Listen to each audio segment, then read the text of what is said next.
shows, we typically have something to discuss. And today is no shortage. Today is no exception to that.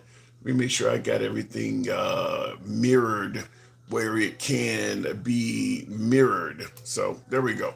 All right. So good evening.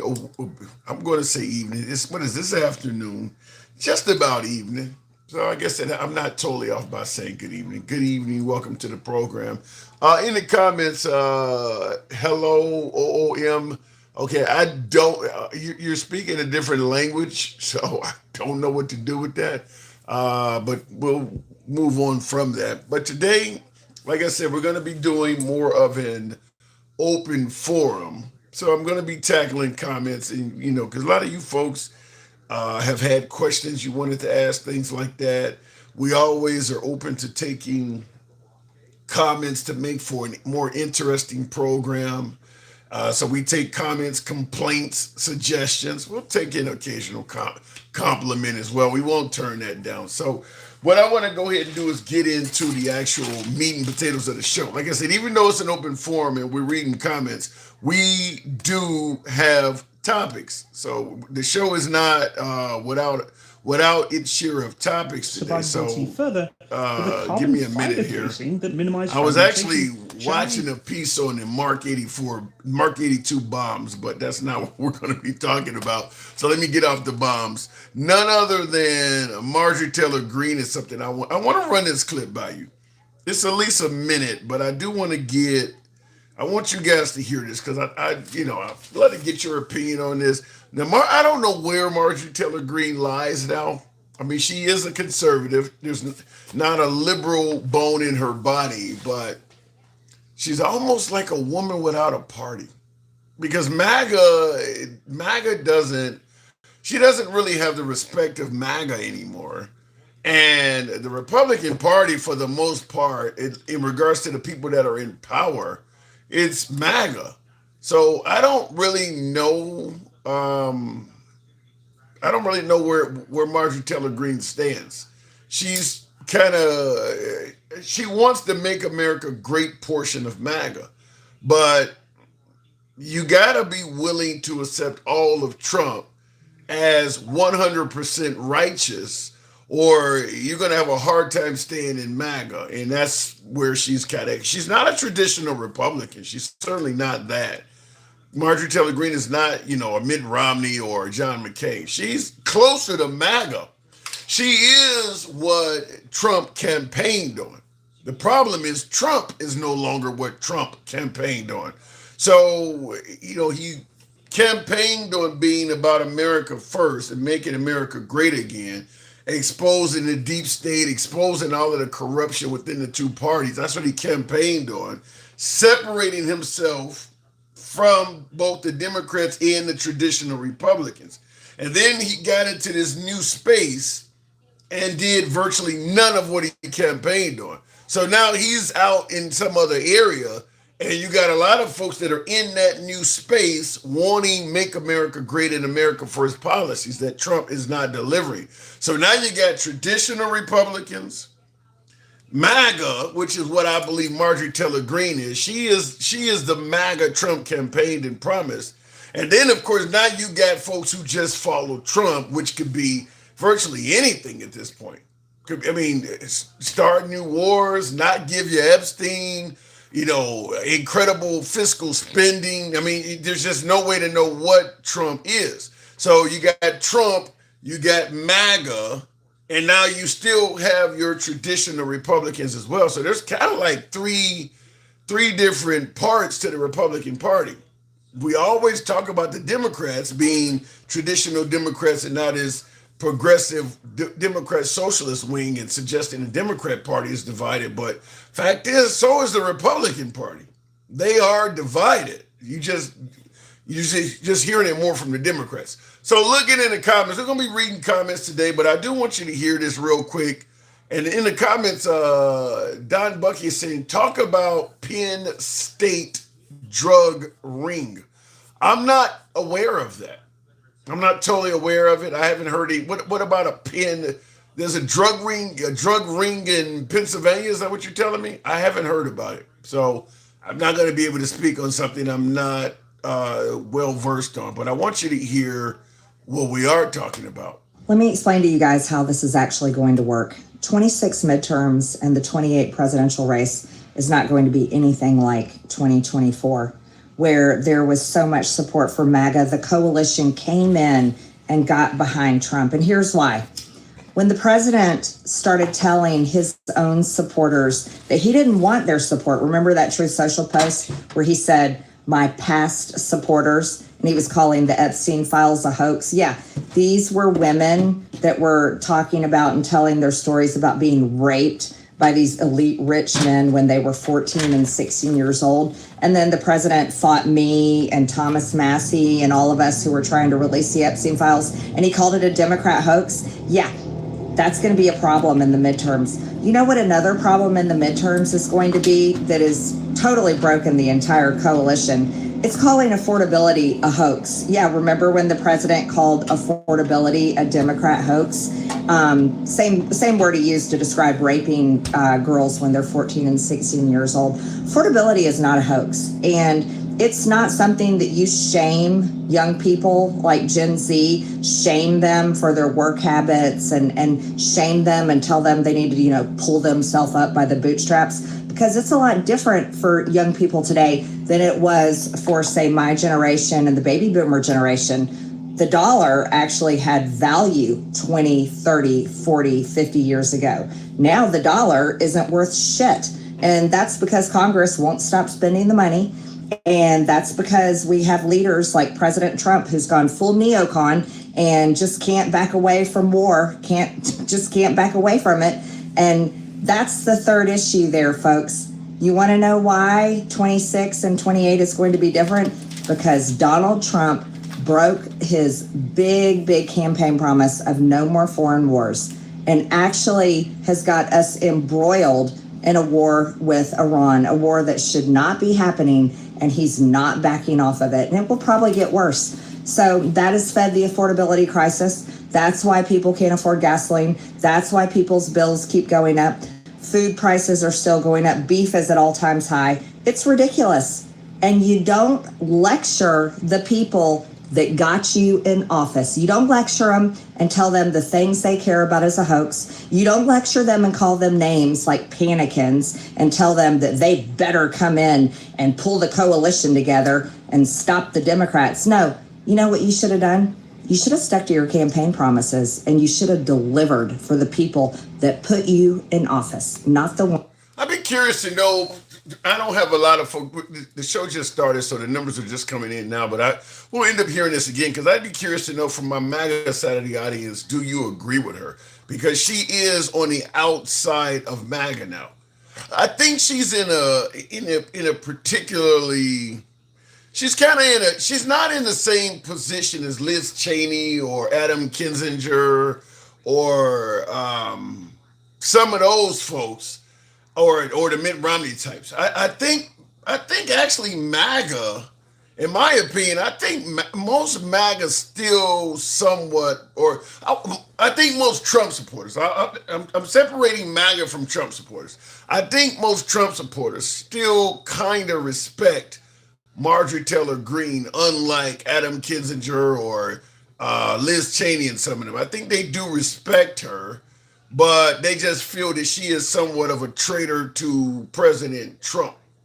Now, I don't think that most Trump supporters even view Liz Cheney and Adam Kinzinger as MAGA at all. I do believe that they think that Marjorie Taylor Greene is MAGA.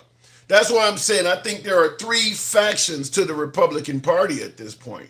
Traditional Republicans like Bush, Romney, and McCain. MAGA, like Marjorie Taylor Greene and folks that voted for Trump because they liked what he was promising during the campaign. And now you got just devoted Trump supporters who really aren't concerned what he does. They just like him. So it doesn't really, even if he does not do anything he promised during the campaign, they're still walking around saying he's the best president we've ever had. She is not one of those. She wants the America First, Make America Great Again. She wants that. She wants what he campaigned on. So you have traditional Republicans, MAGA, and now devoted Trump followers. And I don't know. I'd be curious to know from MAGA and some of my devoted Trump followers if they agree with what she just said. She is saying that the war in Iran, suggesting that affordability is a hoax, which is basically the economy, and she's pointing out the Epstein stuff. She's saying that's going to be a problem for the Republicans in the midterms. So I would really be curious as to how MAGA and the Republicans feel about that, or better yet, MAGA and the traditional Trump supporters. I'd be curious to see how they feel about it. Looking in the comments, Lindsay Clancy deserves life in prison, says Jeremy. That's the mom that killed the three kids. I haven't followed that trial. It's been all over social media. And is am I correct in that one where it's the mom that killed her own children and they're saying she was mentally ill or something like that? I haven't followed it, but you take out three of your own children. Shit, I mean, even if they do deem you're mentally ill, then you probably should still be locked up in a in a mental facility for most of your life. I mean, you just don't want to have somebody like that out in the street again where they may have access to children. I mean, even if you grape three children, it's hard to ever see you getting out when you do something. If you're convicted of actually, sexually abusing three different children, I'm talking full penetration and all that shit. Chances are you're not getting out. Chances are you are not. So this woman took their lives. So yeah, I mean, say she deserves life in prison. My opinion, I don't, like I said, I haven't been following the case, but even if you're mentally ill, then put her in a mental facility for the rest of her life. I mean, it is what it is. You took three children's lives. We don't want to have a risk of that ever happening again. So you need to be somewhere detained and supervised under lock and key probably for the rest of your life. So Jeremy, you get no argument from me on that. Thank you for being my first like on YouTube. Somebody said I'm your first like. Thank you there, Geno Sale. By the way, tap the screen, get the like showing up. Today what we're doing, primarily I'm going to be reading comments and interacting with the comment section because I don't get a chance to do that as much. I will take callers though. But we occasionally do this. We want to improve the show, make it more entertaining, educational, whatever you want to say. Whatever you want to say. So we do take comments, complaints, the occasional compliment if there is one. And this is when we do these on the weekend generally, and today we're going to do that. But as I said, we do have topics. One being Marjorie Taylor Greene. This next one, I don't know how many times we're going to do this. When it comes to the Iran war, I don't know if we're on the loop, repeat, replay, I don't know, but President Trump is making another threat. Well, Sandra, the U.S. is quietly breaking Iran's grip on the Strait of Hormuz. American forces reportedly protecting tankers moving some 10 million barrels of oil every day through the water. Okay, before he gets into it, I want you to just listen to how that opened up. Because we know Fox is somewhat biased. They said that America continues breaking the grip that Iran has on the Strait of Hormuz. Is that true? Does anybody believe that we're breaking the grip that Iran has on the Strait of Hormuz? I think they started this segment out by saying something that's biased in favor of President Trump that I don't think many people believe. But I want you to hear the threat that Trump is making in hopes of getting us ahead in the war on Iran.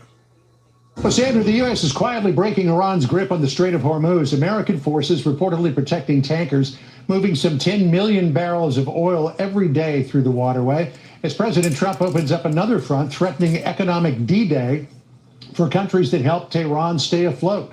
Let's bring in the former Defense Secretary Mark Esper. Mr. Secretary, good to have you with us on the program. So here's what the president put out announcing all of this as he ramps up the economic stranglehold on Iran. He said, quote, "I'm announcing the most crushing economic operation ever taken against any country. This will be economic warfare and isolation on an unprecedented scale. I am also announcing that any country that allows its financial institutions, businesses, airports, or government entities to provide any type of lifeline to Iran will itself face tremendous economic consequences." Is this the path to success with Iran? So now we've went away from a whole civilization will die tonight, and it's going to be the biggest attack since World War II, and all of the threats of physical violence. So now he is suggesting it's going to be a threat of economic proportions. So now we're dropping it down to real heavy sanctions. And what? Let me see how he phrased it. I'll see if I can go back and read it. I am announcing the most crushing economic operation ever taken against any country. This will be economic warfare in isolation on an unprecedented scale. So he's not going to destroy them with bombs anymore. Now he's going to destroy them with economics. I don't know. Is there anybody that believes this is going to work? That Iran is going to bow to the will of Trump, the Trump administration, if we put them under harsh economic sanctions? And by the way, they're under some really harsh economic sanctions now. I believe the inflation rate in Iran has increased by triple digits. I mean, it's literally triple digit inflation. They're already under very, very harsh sanctions. But he continues on by listening to this, because this is a threat that goes beyond Iran. He continues on by saying, I am also announcing that any country that allows its financial institutions, businesses, airports, or government entities to provide any type of lifeline to Iran will itself face tremendous economic consequences. So that we're gonna impose strict sanctions on Iran, and he's threatening that if anybody else tries to do business with them or work with them, we're coming after you economically as well. Kind of like what we're doing with Cuba, but this is much further away from home and a lot more difficult to do. Already, we got some pushback. We have a big breaking news coming in from the Middle East. China has now joined the rhetoric against the United States of America. China is pushing back against Donald Trump's escalating economic pressure campaign against Iran.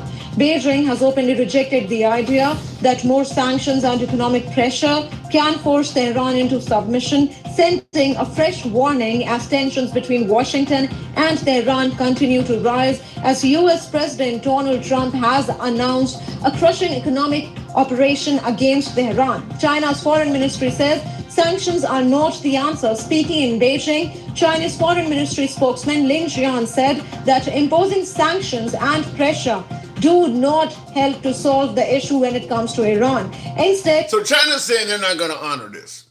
China is saying basically saying you're not going to scare us into not doing business with Iran. I mean, that's what China's saying.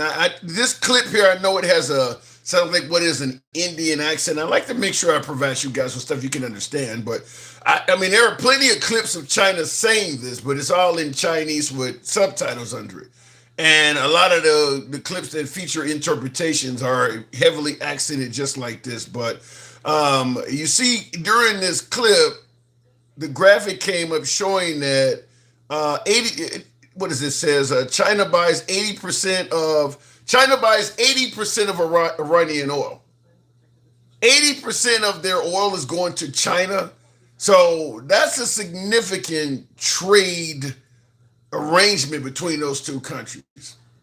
So if we're telling countries you can't do business with Iran or we're going to punish you, that's a lot of oil that we're telling China you got to get from somewhere else, which would put China in a significant bind, which is why they're pushing back like, hell no, we're not gonna, you're not gonna do that to us. So China's already, literally Trump said this less than 24 hours ago, and China's already like, no.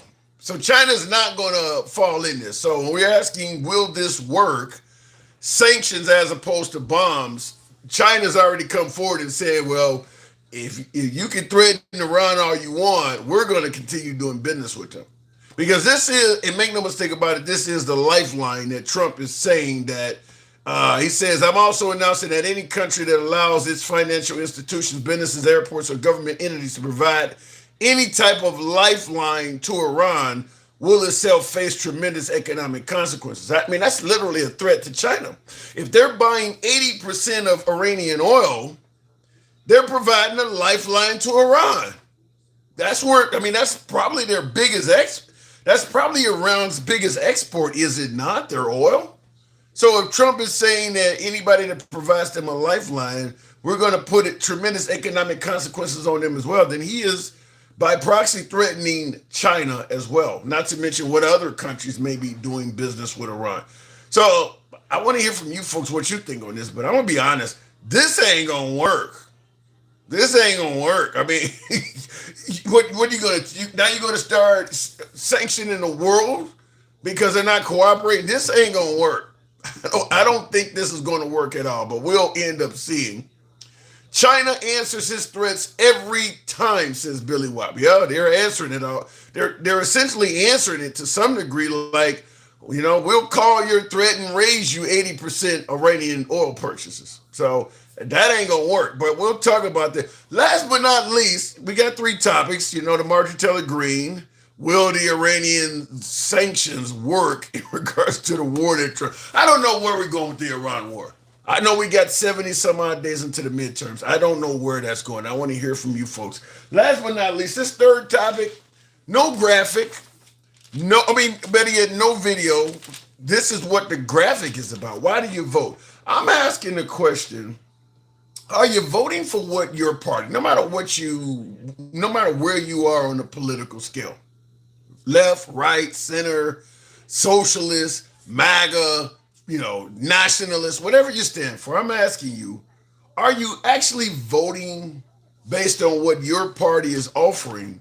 Or are you voting more so because you believe the opposition is crazy and taking this country down the wrong path?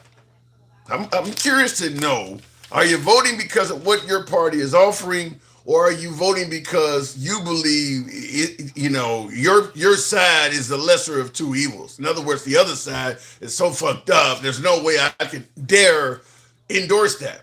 So we're going to talk about all that. Tap the screen, get the likes on up to 10,000. We will take some callers, but I am here certainly to read the comments as well. Help your boy out with the hat and mustache, TikTok cap goes. Obviously, if you're on YouTube and your comment comes with a super chat, it's read instantly because it changes my color. So that comment's going to stand out over any other comment.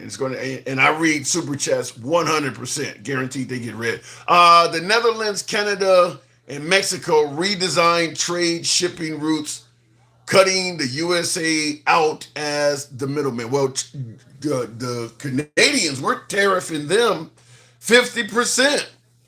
And the talks just broke down over the last 24 hours. So the tariffs that we're imposing on Canada, they just announced, in fact, right before I went live, I saw the ticker appear on screen on the News Nation cable network that Canada has announced they're going to be putting reciprocal tariffs on America. So we're currently at a trade war with Canada right now. I don't understand how we fucking with Canada. You can't even tell the motherfuckers apart if you put them on an elevator together. You put an American on an elevator next to a Canadian, and as long as they're not from Quebec or Montreal, you can't even tell the motherfuckers apart. Why the hell are we beefing with Canada? Really? That's like beefing with your damn cousin. I mean, I don't get it. Not even cousin, more like brother. I do not understand how the hell the Trump administration decided to go beef with Canada. If for some reason Canada became an enemy to the United States, that would be a problem really fast, considering they got like a 2,000-mile border with America. That would be amazing. I mean, like, we should be doing everything we can to never be enemies with that country. I don't understand why he would do that. I do not understand why you would take on the Canadians as an enemy. Trump is the worst enemy of the United States. Wow, one of my callers says Trump is the worst enemy. In the comments, read, look in Google, what do you say? Wit, Republican, win 1988. Now it's going to be the same for 8 years. Well, Bill Clinton, okay, because the Republicans in 1988, that's the end of the Reagan term. 4 years of HW, and then that's 4 years of Bill Clinton in that. I mean, a lot of folks feel the country was ran rather efficiently under Bill Clinton. So I don't know what you're getting at with that. Racist beef with everyone other than themselves, says MXX. There's no way what Trump is doing is not going to have people beefing with themselves, though. So I don't know. Is it all about racism? Is that all? Is that really what it's about? Canada is not our enemy. We are Canada's enemy. In fact, we are the enemy of most of the world right now. I don't like what Trump is doing, targeting so many nations at once. I'm going to quote J.D. Vance and say that's very Hitler-esque. But I don't have any, I can't even spin it. It's terrible. I don't know if we're the enemy of the world right now. I do believe that a lot of countries do realize that what Trump is doing, he does not have the blessing of America behind that. I mean, there's a lot of citizens in this country that really, really do not like the direction the country's taking. They just can't do nothing about it.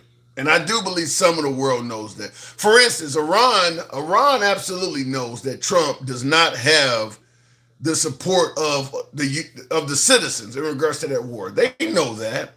They know that once Trump is gone, there's a really good chance the treatment by the United States towards Iran will get better. The effort to continue threatening to kill him and all that, that's going to go away. I mean, I won't say complete. Listen, we're enemies with Iran. We've been enemies with Iran before Trump came on. But what we're doing to them now, that's going to be reduced significantly. Even if you got a Republican in there, I don't think J.D. Vance or I don't even think J.D. Vance or Rubio would be as harsh as Trump. Now, Hegseth, different story, but Hegseth is not going to follow up Trump. But anything Democrat that gets in there, the primary goal is going to be to end this shit and repair relationships. Remember Trump? Remember Barack Obama, the whole apology tour? They were saying when he got elected, he went around to Muslim countries on an apology tour. That is going to happen for certain. And it's going to be a lot larger than just in the Middle East. That is absolutely going to happen for sure with the next commander-in-chief. They're going to have to go around and mend some of the harmed relationships, particularly with NATO, Canada, and probably some of the countries south of the border. To me, the Venezuelan drug bust, all of that shit. Cuba, I mean, what we've done to Cuba, some of that's going to probably require some kind of I don't know how much in terms of reparations, because we don't have a lot of money now. So I don't know what we're going to do in that. Are we at 10,000? I'll take the first caller. Tap the screen. Get the likes on up. We'll take a caller as always. We do take callers as well.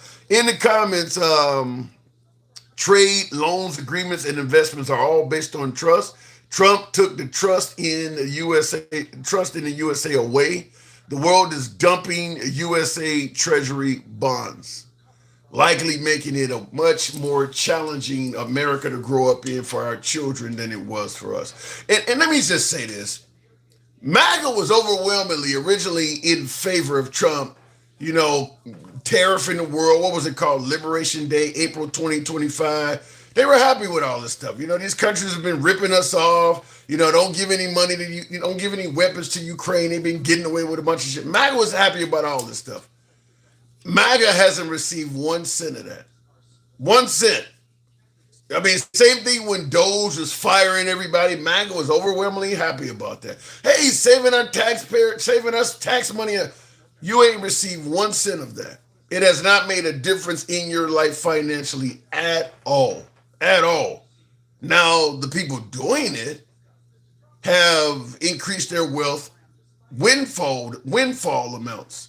But for the average citizen, particularly some of my beloved MAGA that were celebrating that shit, you ain't seeing any iota of benefit from Doge, USAID, limiting weapons to Ukraine, the Liberation Day tariffs, none of that. None of that has benefited you. In fact, a lot of it has harmed you because MAGA has a lot of MAGA voters have businesses that have been affected by the tariffs. Some of them worked for the federal government and got fired by Doge. So you haven't seen any, not to mention some of the farmers sending products to USAID lost their government contracts. All of the shit we were sending to USAID, wheat, rice, flour, all that shit. So that stuff was coming from a lot of farmers that voted red, and they were sending that stuff and receiving government checks. So the farm produces the rice or the farm produces the wheat or whatever they send in, and the government gives you a nice hefty check, meaning you don't have to go out and shop and try to find people to buy your product. You got a government check. Great gig if you can get it. Trump comes along, you don't vote the guy in that's going to cancel your contract. So yeah, I don't think any MAGA has really seen any sort of benefit from what Trump is doing. They've gotten hurt behind that stuff. They've gotten hurt. Tap the screen out. We had 10,000. We'll go straight to the box. We'll start it out with Stick, the ruler. Good evening, Stick. Welcome to the program. Hey, what's going on, Tim? How you doing? I'm doing good. Kind of just having a shoot around for the most part, an open forum. But I asked you the main topic of the show. Why do you vote? Are you voting more so because you favor what your side is offering? Or are you voting kind of a lesser of two evils because you think the other side is just dangerous? Both. Which one more so? Which one more so though? I mean, if you are serious about your vote, you study your candidate. You say, okay, I don't like this about him. I don't like that about her. I like this about her. I don't like that about him. So you go with what you know, and then from there, it's okay. Now going forward, is this person ready to commit harm against me and mine? And then I mean, it's a bunch of different factors, but yeah, both. So no, there's no winner in which one is more important. They both are important. I just say if they were either. I said, but one of them may be more important than the other.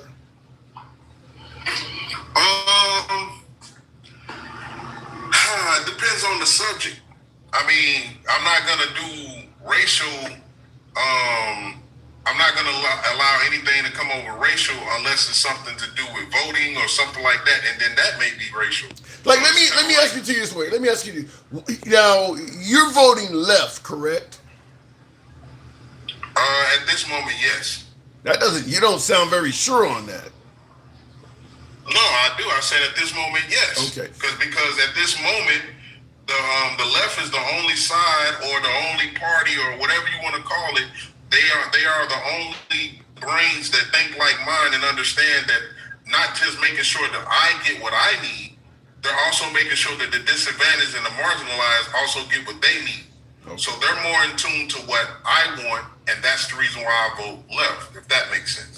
It makes sense. So you see what the Democrats are offering as a more important reason to vote than letting Trump have another 2 years unobstructed with a Republican Congress and Republican Senate. Right, because the shit that he's doing, I mean, we're insolvent as a nation. And see, I'm not just going to talk about me and how I'm doing. And this is what MAGA does. MAGA talks about and this is what I believe, and he's doing this, and the border is the best it's ever been. Like, none of that shit affects me. I don't care about none of it. What affects me is when I go try to take my family out to eat, how much the bill is. Then on top of that, I gotta I gotta subsidize the bill because they won't pay the person that's serving me my food a livable wage. I gotta pay tips. That's crazy. No. You making all the goddamn money, don't make the person that's coming to spend money with you spend more money. That's an interesting point because, I always talk about me living overseas. When I lived in Australia, I remember the first time I went out for a steak dinner and I left a $20 tip or something like that. And the waiter looked at me like I was crazy, like, why are you leaving money on the table? And it was like, because they don't tip over there. The waiters and stuff. I think at the time they were getting like $17-18 an hour or something like that. That is, you make a good point. Like, why are you paying them so low that your patrons got to literally subsidize their low salary with a tip? I don't know how that was ever allowed. Right, but then at the same time, the CEO of the chain, whatever it could be, Carrabba's, just Anything, any yeah. you know, considered to be a chain restaurant that has waiters and staff, cooks and stuff. They get underpaid and they make a lot of their money off tips.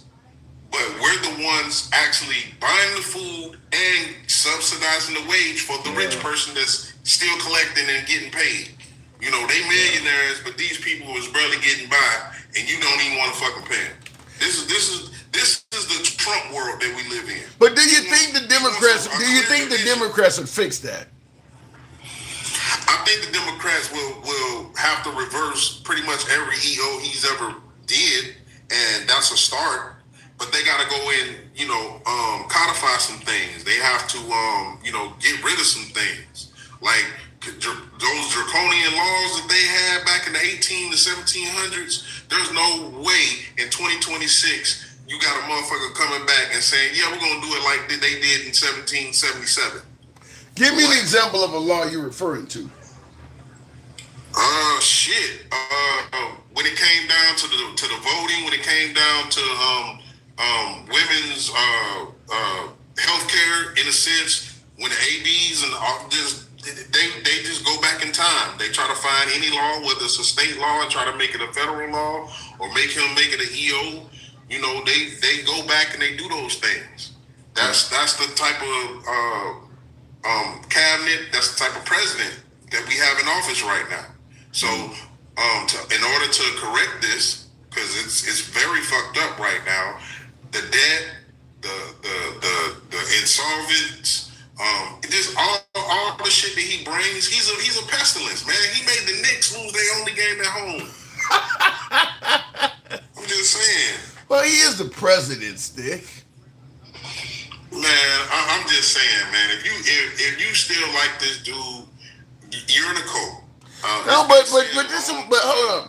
That's why I'm asking when I say why do you vote? I'm asking folks, are you voting because you favor what your side is offering, or maybe because you think your adversary is taking the world into a crazy direction? So when you say if you vote for Trump, if you're still supporting Trump, something wrong with you. The point I'm trying to make is there may be people who vote for Trump that are not really happy with Trump, but they're doing so because they think the liberals are crazy. They think the liberals are trying to harm kids with all the trans shit, let anybody in the country. Some people are voting just because they think the liberals are crazy. Yeah, and those people that vote because of that trans shit, I told you yesterday, they got TDS. They got trans derangement syndrome. All of the shit that they come up with, man, I'm talking about, man, you really, really have to go to Numbuktu, Idaho, to where they're not really too keen on the trans community to find just one. And then with that one, they make it like it's 1,000 or it's 10,000 when it's only just one, and the story is repeated on Fox and Newsmax and any other Trump supporting fucking media outlet. So, but what about the moniker? I think it's going on. What about the moniker? One is too many. One child being, you know, gender surgery or some shit. One minor having gender surgery is too many. Well, shit. If that's the case, then let's do something about the 2A. We need to do something about 2A then, because one child being lost at a school pew-pewing by another little Timmy, it don't work with me. Like, y'all need to get a hold of y'all little badass little kids. Y'all need to stop having kids like Austin and the other little boy running up on black kids and think that they just gonna stand there and get pummeled. No, we gonna poke your ass and then we just gonna go forward with it. It is what it is. I mean, you do stupid shit, you get stupid prizes. And his stupid prize was he ended up down there with the man with the horns. It is what it is. Who's down there with the man with the horn? Who are you referring to? What's his name? Austin? Austin Metcalf? Really? You tell me you're not saying. Yeah. Why would you suggest that? Okay, look, Carmelo Anthony, in my opinion, still had no right to kill a guy. You believe Austin Metcalf is in hell? Yeah, because we're also learning that he was a little racist like his daddy. Hey, he was somewhat intolerant. Yeah, and so what do we need him for? What do I need to pray for him for? He's not praying for me. He wishing that all N-words die. Okay, You just got clipped first. Bye. It Well, is what it is. Well, let's give him a little bit of the benefit of the doubt. By first of all, he's a minor. No, Hold on, hang on, no. hang on. You can shoot it down, but let me get it out. First of all, let's keep in mind Austin Metcalf was a minor, and he was perhaps brought up in a household that put that shit in his head. So he's a kid that maybe didn't know no better. You got a dad because that's usually where children learn racist behavior. I'm gonna say the same thing that they tell us. Just because you raised around shit don't mean you have to be shit. Just because shit raises you don't mean that you gotta grow up to be shit.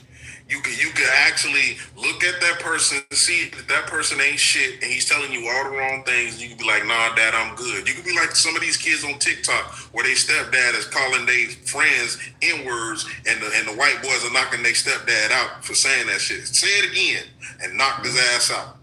Yeah. So you could be that. You could be that. However, he wasn't that. He was the one that took his kung fu / taekwondo skills and tried to be the what was the boy name from the one with David what's his name, Russo, Karate Kid, but he wanted to be the bad one. Johnny.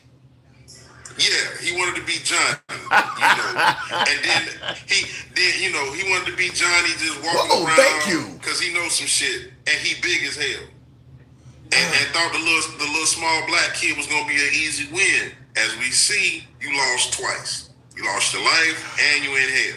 It is what it is. First of all, I don't know about him being in hell, and thank you, handsome conservative. That was beautiful. Let me just say this.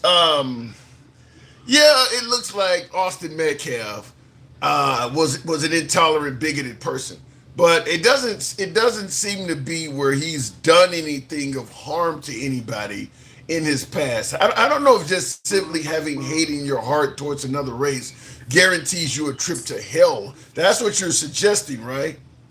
Well, I'm saying if he still pass hollering out nigga, then guess what? His ass in hell. That nigga I don't know. He probably said some shit like that. He probably said some shit like that. Come help me. That N-word stabbed me. You know what I mean? That's what I hear. Yeah. Get him. He poked me. Whatever. I hear that.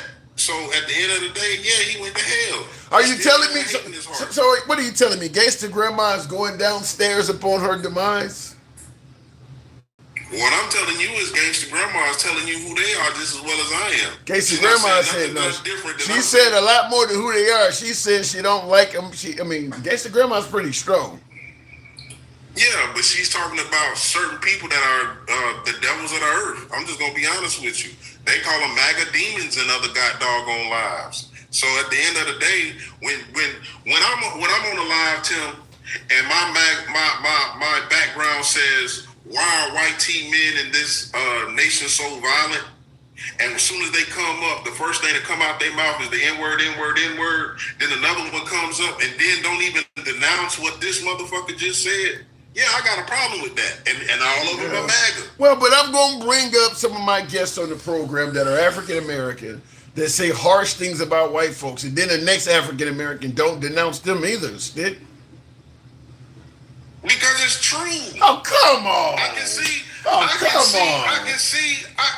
Listen, Tim.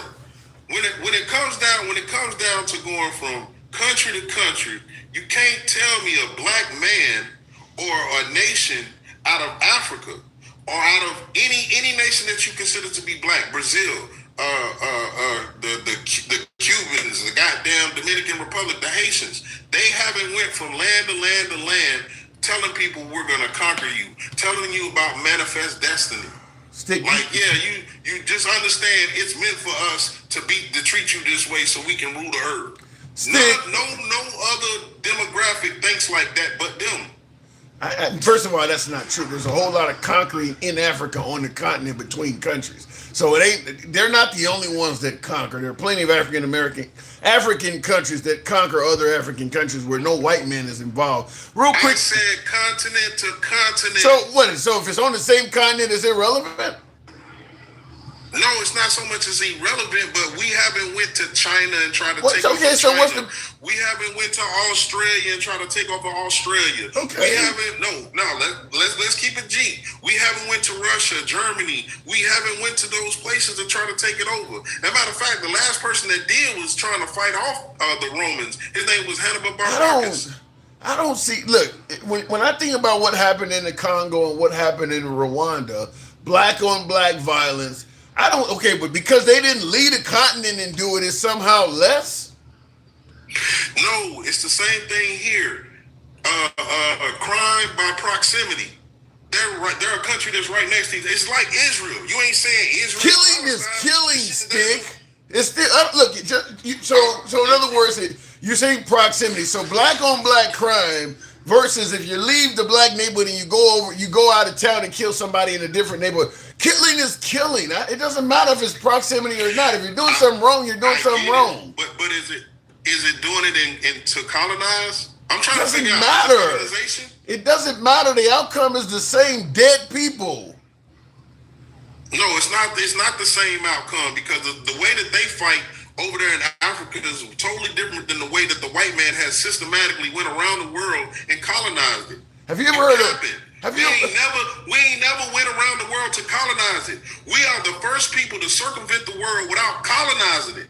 We're everywhere. We're in every gender, every sex, we're in everything. So what are you targeting? You can't find it. We're not in it. So it makes it. You make it sound like killing is okay as long as you don't colonize in the process. But that's not what I'm saying. What I'm saying is we're not the same people as them. We don't go around the world killing people. You don't go around the world. We could say Bin Laden didn't go around the world colonizing. Does that make him less dangerous?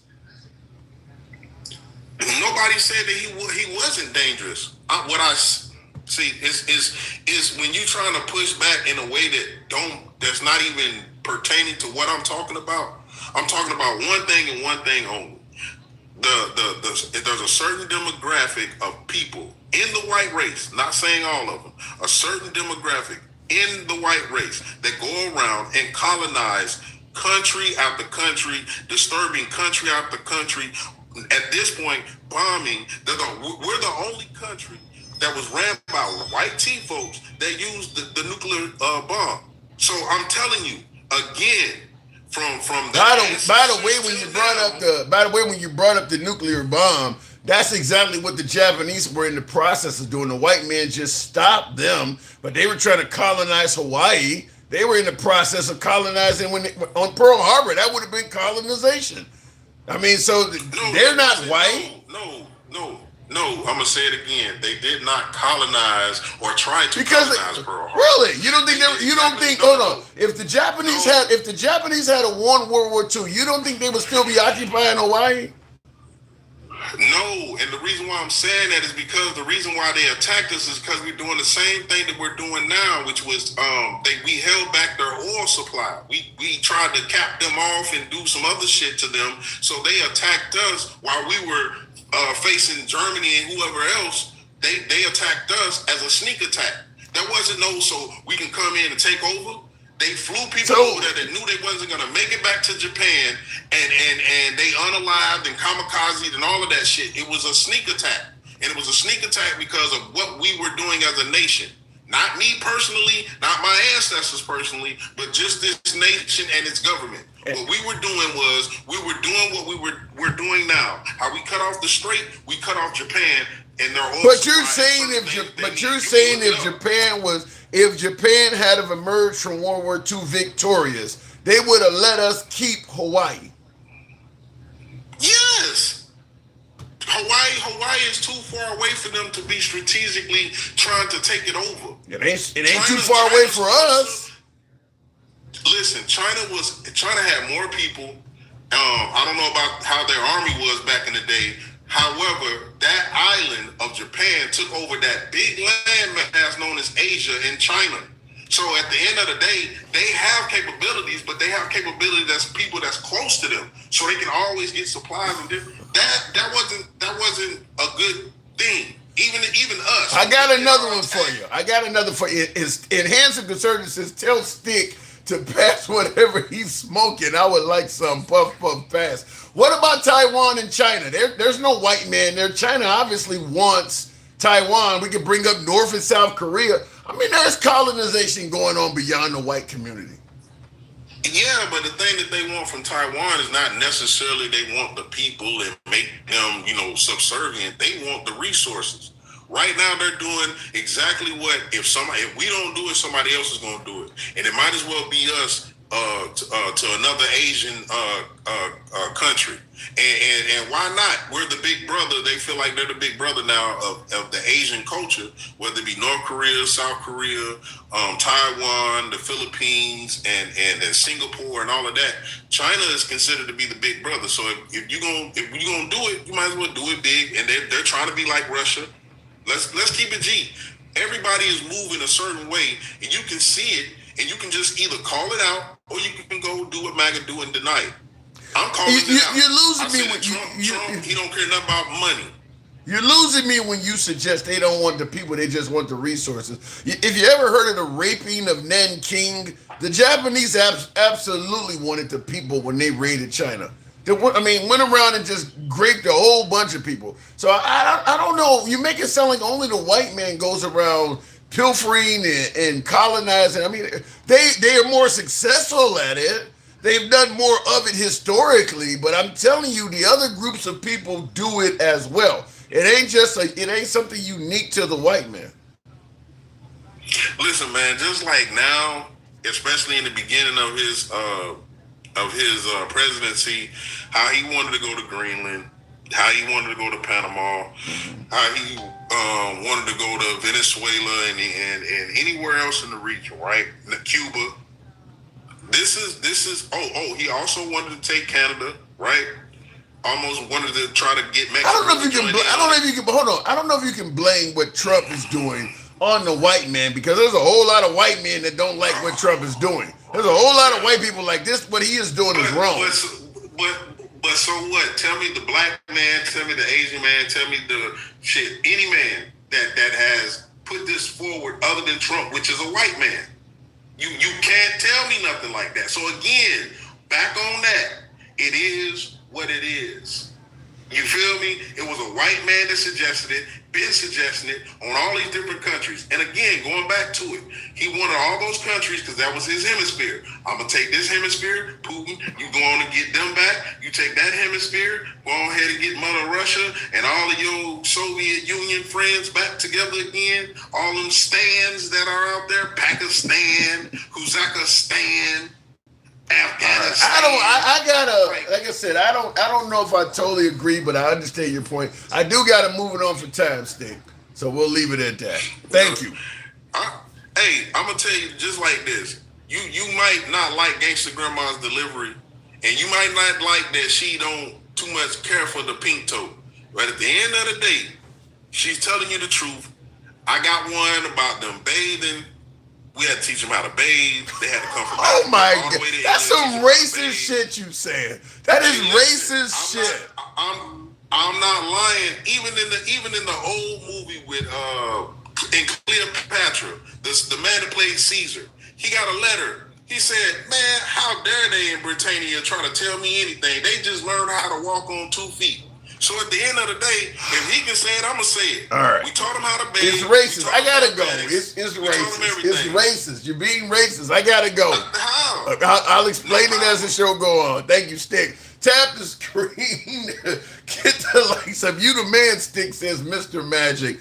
Look, I'm going to call it out if I see it on both sides. If I see racism coming from African Americans, I call it out just like I do when I see or hear it coming from white people. Now, I do understand a lot of my African American viewers do not believe black people can be racist at all. I am not in that category. I do believe black people can be racist, but I get challenged a lot. There's nothing wrong with that. That's how we run this show. It's uncensored. We don't block, ban, or censor anybody. Tap the screen, get the likes on up to 25,000. Help your boy out with the hat and mustache TikTok cap goes, if you will. If you're watching us on YouTube, I need you to smash that like button. certainly help your boy out. It don't cost you anything to do it if you're watching on YouTube. Smash that like button and give your boy a sub, if you will. I'll read a few comments before we go to the next caller. I am a white Canadian against him. Our prime minister is white.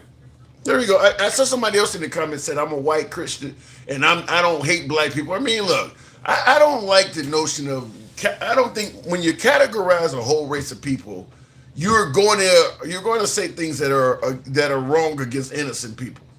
All white people don't think alike. All black people don't think alike. I mean, there are blacks who have actually taken a side with whites in favor of oppressing blacks, and there are whites that have actually lost their lives trying to free African Americans. So, like you guys talk about the ruckus and Jangles and who else I can think of? You got Clayton Bixby types. You guys know what I'm talking about. There are African Americans that play for the wrong side. And there are folks that are white that they call them N-word lovers and all kinds. I mean, so they don't, no group of people think alike. God damn it, there are Hispanics that voted for Trump. So there you go. I mean, so no demographic all thinks alike. I think when you do that, you stand the potential of harming innocent people. Some folks who may be on your side, willing to fight, perhaps even die for your cause. Bernie Sanders. He's as white as a sheet of paper. That guy went to jail marching in favor of civil rights during the civil rights era on behalf of African Americans and people of color. So, yeah, and I mean, he's up there in what is he, in Vermont? That's pretty damn white in Vermont. So, I guess we're not ready to have that conversation. What is the conversation?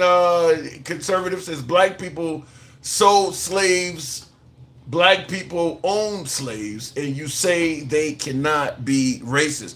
Well, you don't hear me saying they cannot be racist. The black people owning and selling slaves, though, particularly in America,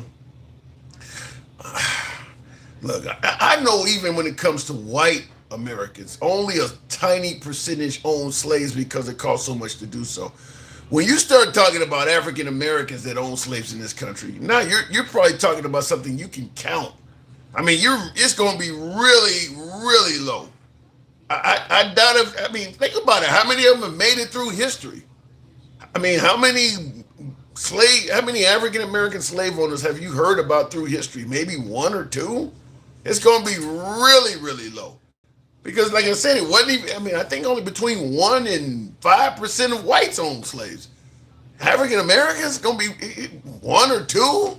I mean, so what are you going to suggest there? Because one of y'all own slaves, that means blacks are capable of doing it too, because we found one guy that owned some.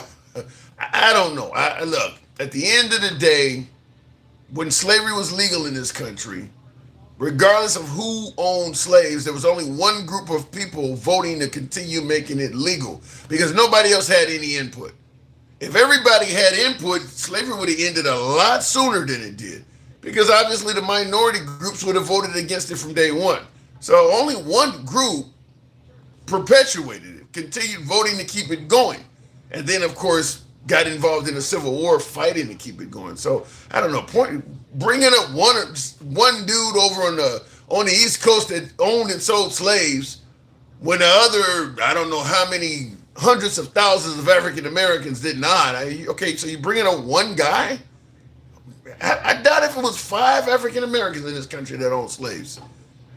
To me, it's so far down in the weeds. I don't know where it comes up.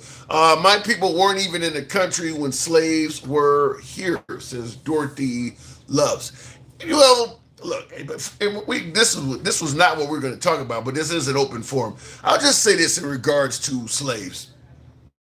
Folks need to understand that treatment did not go away with the ending of slavery. You think African Americans started getting treated fair as of 1868? I mean, it's another 100 years of treatment that was substandard and barely above slavery in some cases.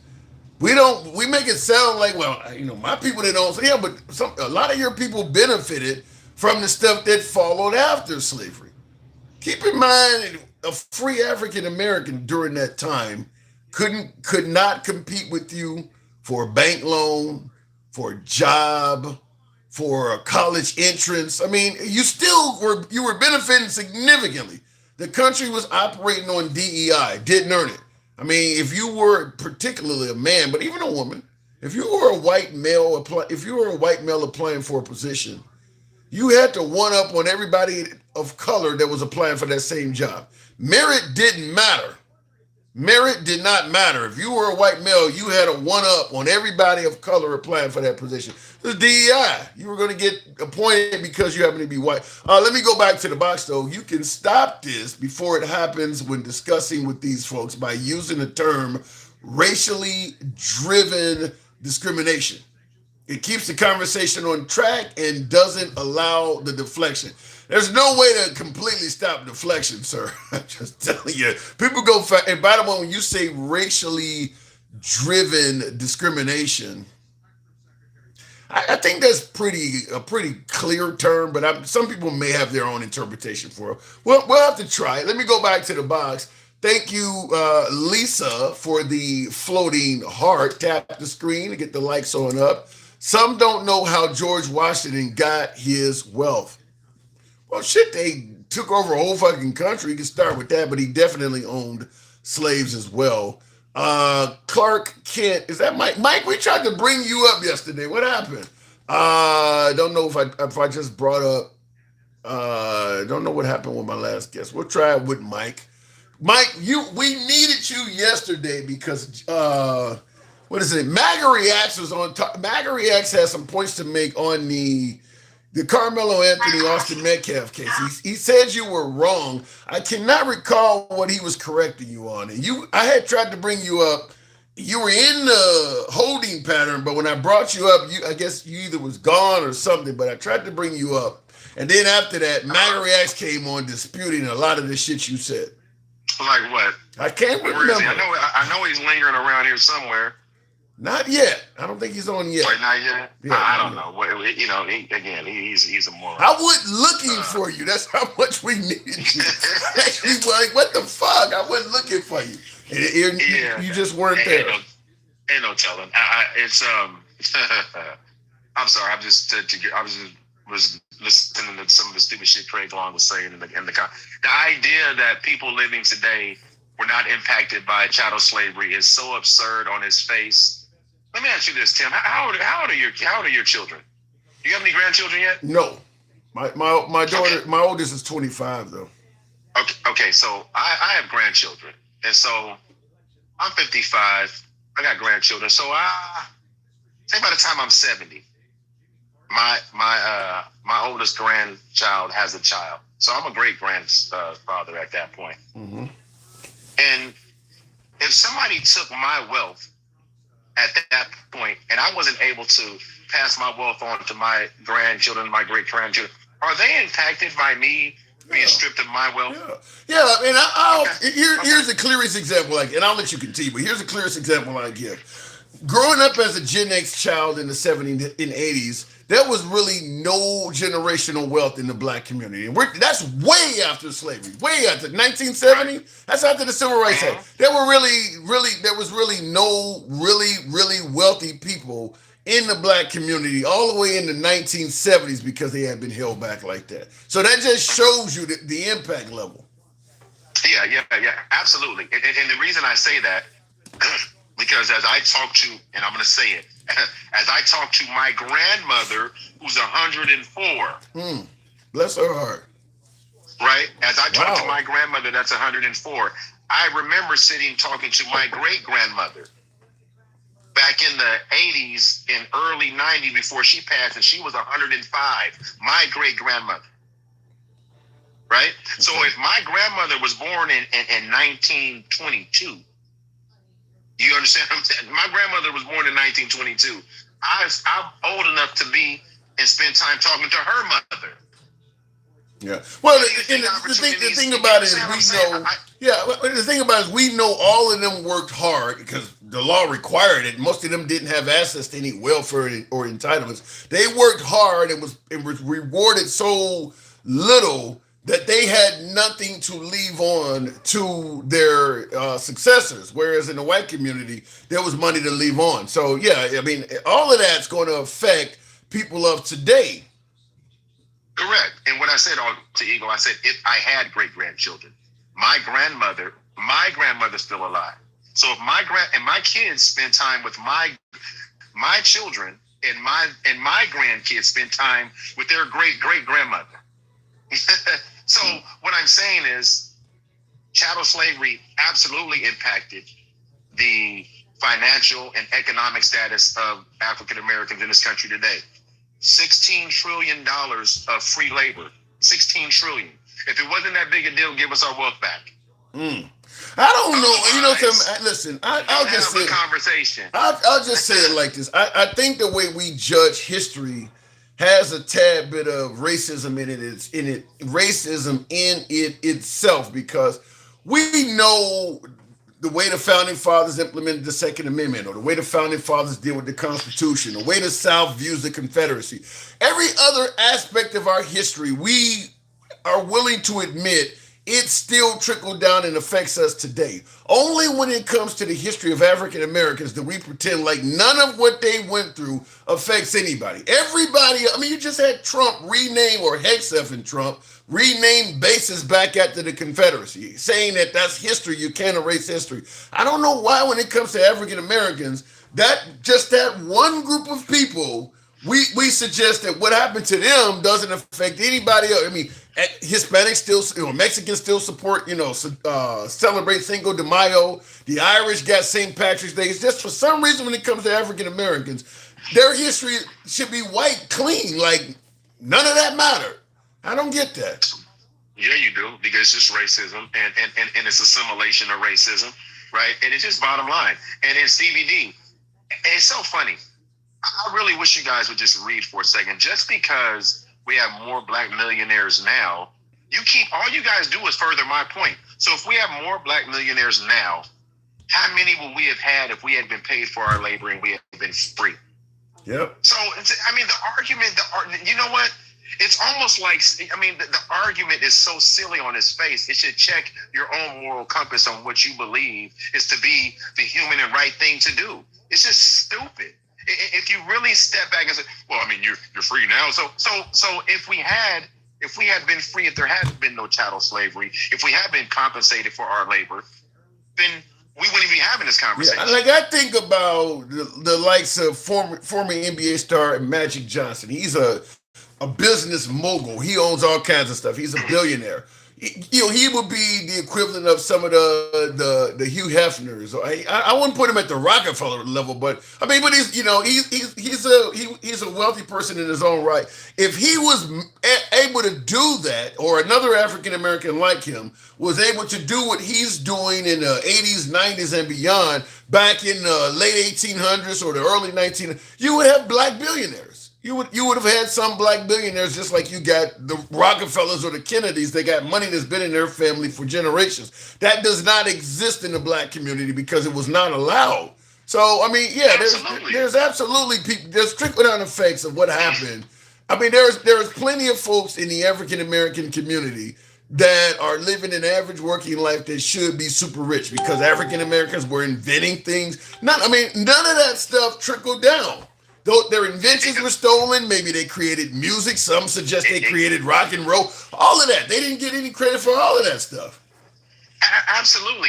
And this is the thing. And again, so when you have a conversation, a direct conversation, and they say, well, name me another place on the planet where black America or black people are doing it, you guys can't stay focused to save your life. We're talking about what happened in this country, chattel slavery in this country. But at the end of the day, what you said, Tim, let me give you another analogy. Because this is really life, right? It's a 400-meter race. And white folks ran the first 200-300 meters by themselves. We were held at the starting point. We run the first 100 meters and they go, you ran a good time. What you complaining about? You ran a good time. What you complaining about? Can we run a race that's equitable? Y'all don't want to run an equitable race. You're fearful of an equitable race. Why? You got to ask yourself why racism is so important to continue.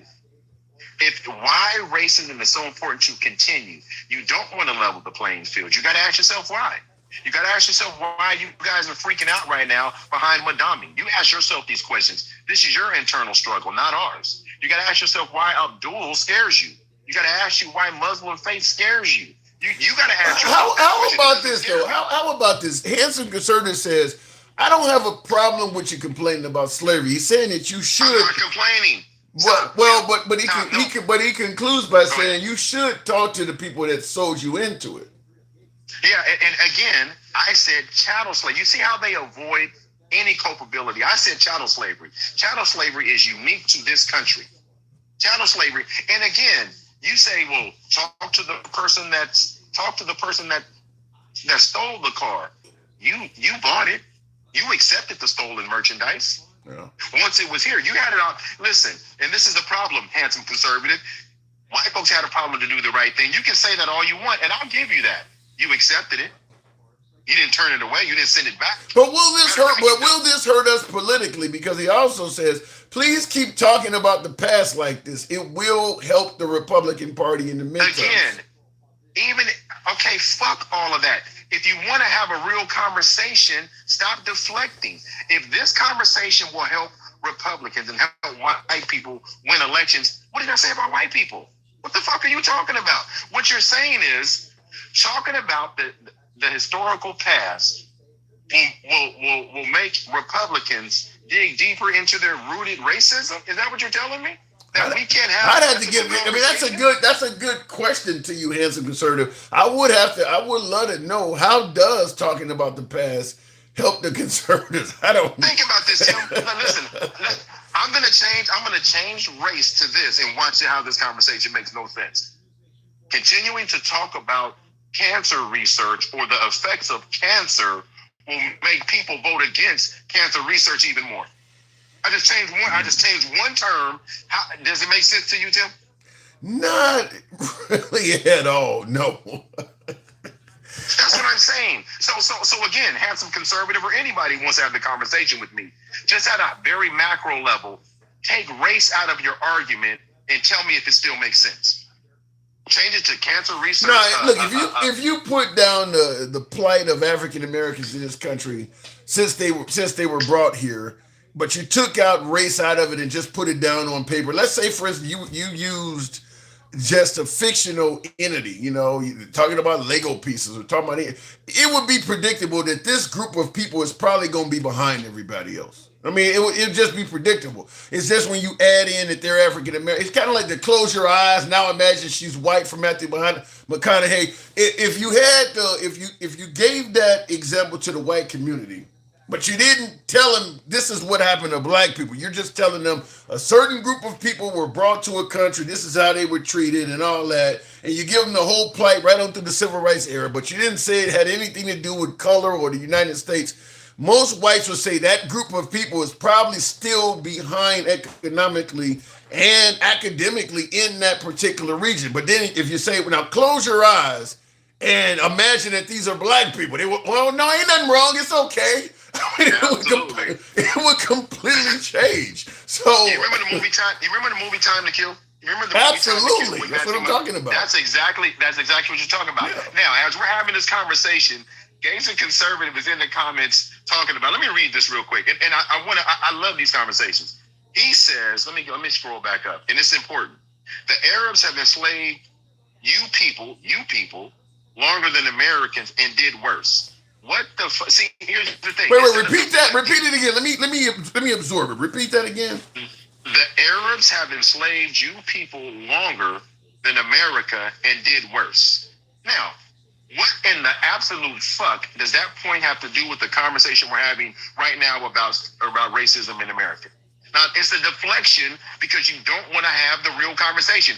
If we were talking about cancer, would you say, well, I mean, cancer research, you would never pivot like that. Yeah, I don't know. You would never pivot. Listen, until white folks want to really have a real conversation about race without deflecting about what other countries, what other people, and what other things happen, we'll never have an honest conversation. If you can't admit chattel slavery and after slavery ended, when we talk about Jim Crow, and we talk about black codes, and we talk about redlining, and we talk about how destructive white America has been to the progression of black people that's well documented in this country. If you don't acknowledge any of that shit, You can't have a cogent Well, conversation. in defense of the white man, let me fluff a little bit. In defense of the white man, there are a lot of white people that actually do see the consequence, agree with everything you say. Agreed. As handsome Agreed. as handsome conservatives brought up, they did free you after all. I mean, the North lost soldiers dying on We behalf. fought. They didn't. Wait a minute. They didn't just do it willingly. They didn't open up a gate and say, "Y'all go." Matter of fact, let's be clear about the Civil War. They didn't just go, "We're fighting to free black people." Stop it. That's not what the fuck No, happened. but At you all. got the Civil Rights Act too, Mike. I mean, But Tim, if we sell the civil rights, the Civil War, as white folks woke up one morning and said what they doing to black folks is wrong, and we got to fight for them, that's a goddamn lie. That's well, not. It ain't totally a goddamn lie because there were. was a- Hold on, hang on a second. There were white folks that were abolitionists. Obviously, the Yes. whole Harriet Tubman story, she would not have made it all the way to the North without the help of white homes. There were a lot of white people that were not in favor of what was being done to black people. You're right. I'm not saying that that's true. And that today is true today as well. What I'm telling you is the story they want to tell. The Daughters of the Thank you. Confederacy, Thank the you. story they want to tell is, well, it wasn't that bad. I mean, sure, they didn't. No, it was they were terrible. slaves, Yeah, it was but, terrible. But you know, define slavery. Then they want to say indentured servants. And then they want to say, well, then we let you have your freedom. Yeah. You guys are liars. You didn't let anybody have anything. Because if that was the case, why are we trying to go backwards? What are we going backwards to? If white folks all of a sudden woke up one day and were good, what the fuck we trying to go back to? Well, they're Somebody gonna answer that gonna question. disagree that they're trying to go back and put you into slavery. That sounds like a Biden. minute. You sound like Biden going to put y'all back in chains. I got to move it on. I'll give you the last word. This is my last word. If I'm wrong, then you have to. If I'm wrong, then you have to go back and look at America First, where that slogan came from. Make America Great Again. Where did that slogan come from? Where did all of these references to low IQ and all of these stereotypes and trolls, where did all of those things come from? Tim, you don't repeat things that come from white supremacy and not know as a white person they come from white supremacy. I mean, it's not a fucking thing. Let's stop acting like what they're doing is not what they're doing. And that's the problem I have with anybody that's continuing to support. If your eyes haven't been open to what minorities have been telling you about the soil of this country and how the soil is infested with racism, the more you support it, the more you feed it. Then, okay, be fine with the fruit that it bears. And the fruit that it's bearing is reeking and it is leaking saps of racism and bigotry and misogyny and homophobic and xenophobia. And it's not even up for debate. All right. Don't ask me. Listen to the person you vote for. Fair enough. Mike, if MAGA Reacts come on, I may go looking for you because I do want to clear that up. Just text me. I'll be around. I'll be listening. All right. Appreciate it. And real quick, I will just say this. No matter what the Trump administration does or what direction, he mentioned race and all this stuff, there are folks like Handsome Conservative who is a pro-life advocate. And, you know, when you look at the fact that, you know, the Liberal Party is in favor of allowing allowing women the right to choose. For him, that's going to be worse. For some of the pro-life advocates, even if they don't favor what Trump is doing, they're going to look at what the liberals are allowing. You know, they believe the liberals are allowing women to have pregnancy terminations up to the 9th month. They're allowing children to mutilate their own genitals and shit. They believe that. So as long as that's the case, understand that they're not all voting for Trump due to racism. Some of them are voting for Trump or voting Republicans. They think the Democrats are fucking crazy. That's what I'm asking. That's why the title of this show is why are you, or better yet, why do you vote? Are you voting because of what your party is offering? Or are you voting because you can't consciously vote for the other side because they fucking crazy? Both sides believe the other side is crazy. Democrats believe the Trump administration is, I won't just say crazy, it's a lot of what Mike just said. A lot of folks on the left believe that the Republicans are trying to take us back to the days of bondage and oppression. And of course, I just told you what a lot of folks on the right believe the Democrats are doing. open borders, letting anybody in, making us less safe, all of that stuff. So both sides do believe the other side is painting a really bad pathway for America. So are you voting because of what your side is offering, or are you voting more so because the other side is fucking crazy? Tap the screen, get the likes on up to 45,000. Somebody can help your boy out with the hat and mustache TikTok cap goes very low in here today, but show your boy some love if you will. In the comments, I gotta get on my spectacles. We're here to read a lot of comments as well. Just want to make sure xenophobia, like the gay men, xenophobic of the opposite sex. I thought women were the worst because lesbians are the worst. Okay, I don't know. That's an opinion. Trump is the best president in American history. That is also a crazy opinion, Gear Jammer. Gear Jammer, I would have to ask you, because a lot of MAGA don't even say that anymore. If you believe Trump is the best president in history, give me 3 significant accomplishments. In fact, if you have the Substack, TikTok, Clapper, or Instagram app, it doesn't cost you anything. If you can get one of those apps, Clapper, Instagram, Substack, or TikTok, the name is The Handsome Liberal. You can come up. Doesn't cost you any money to do it. I'll put you on and I would love to talk to you. If you believe President Trump is the best president in American history, I would love to have you state your case. Won't limit your time, won't censor you. We don't censor. You can be critical of anybody, including the host. Our comments go left of Mamdani to I'm having dinner with Q. We always have been MAGA friendly. We always will remain MAGA friendly. So you can come up. I like to know. I just would like to know what is making you suggest that Trump is the best president in American history. You should be able to easily explain that if he's that great. Anyway, continuing on though, lower tax, Trump accounts, no tax on tips, lower prescription. That's all it takes. Motherfucker sent dudes to the moon, defeated Nazis, had the Berlin Wall come down, defeated the Soviet Union, freed slaves, gave women the right to vote, Civil Rights Act. You talking about no tax on tips? Really? You're promoting no tax on tips? That makes him the best in U.S. history. No tax on tips? But goddamn, all right, I'll leave that alone. I said no tax on tips. Shit. Fuck Hitler. He giving us no tax on tips.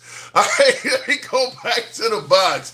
Look, I always appreciate a good chuckle. That was funny as hell. No tax on tips. Not even, oh my Lord, not even permanent, and there still be taxed. No tax. Gorbachev, tear down these walls. That's what Reagan said. He said, fuck that. No tax on tips. The fact that you even need tips, which is what my first caller talked about, getting serious. He made a good point. Why are people paid so low that the customer has to tip them to subsidize their low salary? Tipping shouldn't be necessary to begin with. Most of the free world does not tip.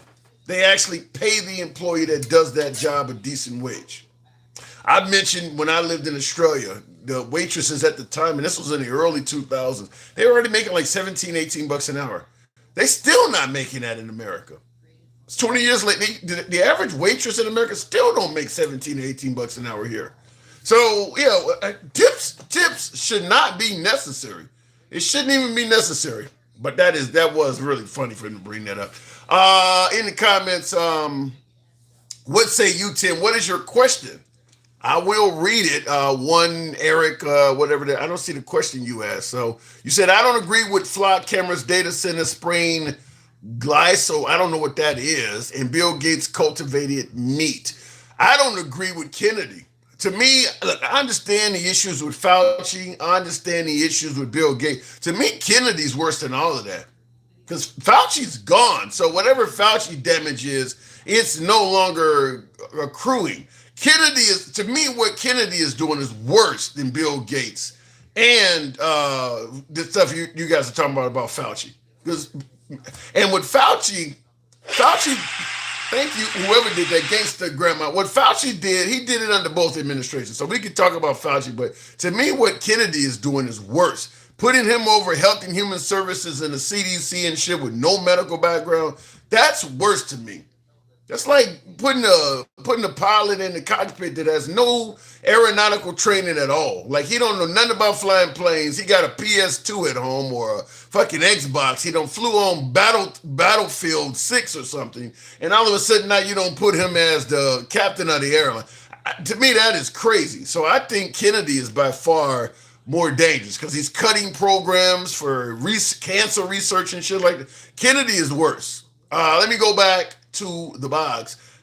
We will go to Gangsta Grandma's MAGA reaction now. MAGA, we gotta have a conversation. Gangsta, good evening. Boy, that Tonka hockey going down your throat today, huh? In what way? I saw that, huh? What are you saying? What are you indicating?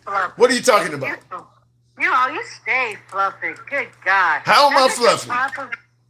Don't you? It doesn't your tonsils hurt for having all that uncooked protein down your fucking throat? I don't know. I mean, I know I'd be gagging if I had that shit down my throat. I could never sell my ass out to be sucking on nothing that's uncooked. I have no clue what you're talking. I have no clue what you're even talking about. You know exactly what the fuck I'm talking about. No, I don't. Yes, you are. Yes. No, I don't. You always want to make everything. Let me tell you something. Let me tell you this too.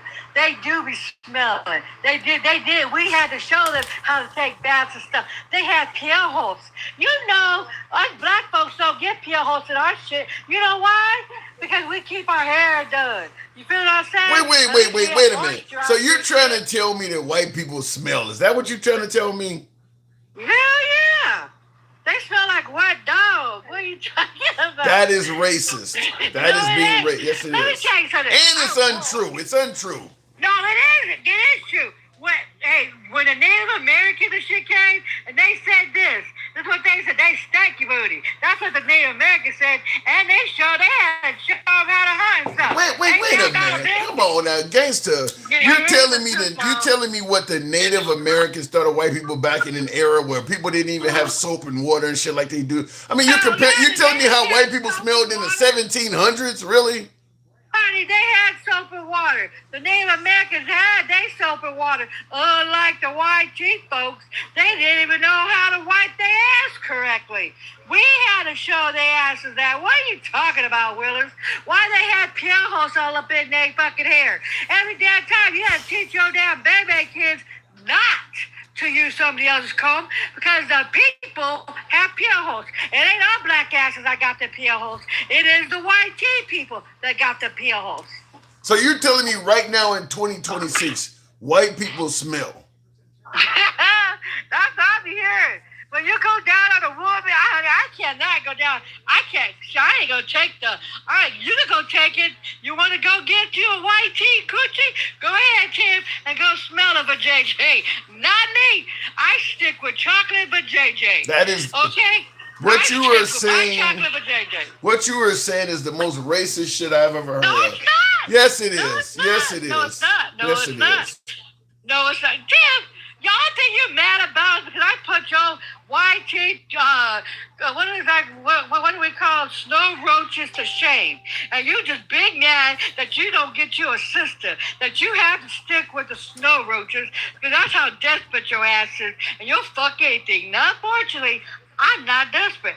I stick with my black men. I stick with my black sisters that don't be stinky. Because you are racist. I'm not racist. Being pro-black is not racist, you fucking That's idiot. what the fucking Klan says, is they not racist, they pro-white. That's exactly what they say. The Klan. That's the Klan. The Klan don't like your black ass. The Klan don't even like me. And you don't like white people just like they don't like blacks. No, don't say I don't like white tea people. I don't like the maggots. And then so wait. So only MAGA smell then. So the regular white people. They be stanky booty. Have you ever seen one? Oh my God, Tim. This one guy, I shit you not.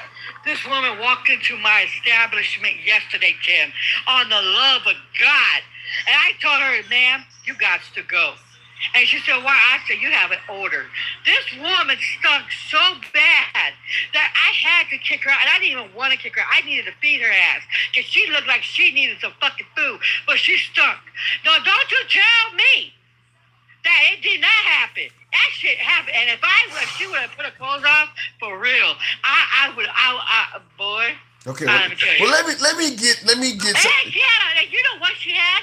She had a MAGA hat 2028, and that bitch stunk. So don't tell me, Pookie. So let me talk to you about something else other than your level of hate in your heart. I don't hate. Yes, you do. I don't yes, like the maggots. Regular white tea people cool with me. They cool beans with me. As long as they take a shower and their coochie don't stink, I'm good. Now, if they a maggot, I don't fuck with them.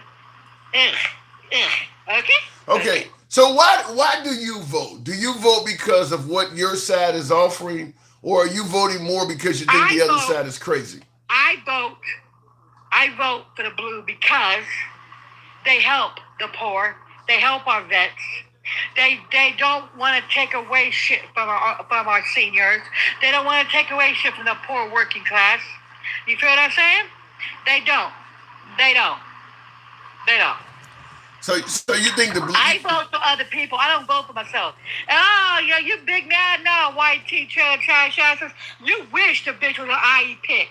But unfortunately, that is me. Love it, bitches. Love it. And in the comments, Pobo says, Tim, do your white girlfriend use a washcloth? Why? Using a washcloth doesn't make it necessarily cleaner. You know what? I use 2 washcloths.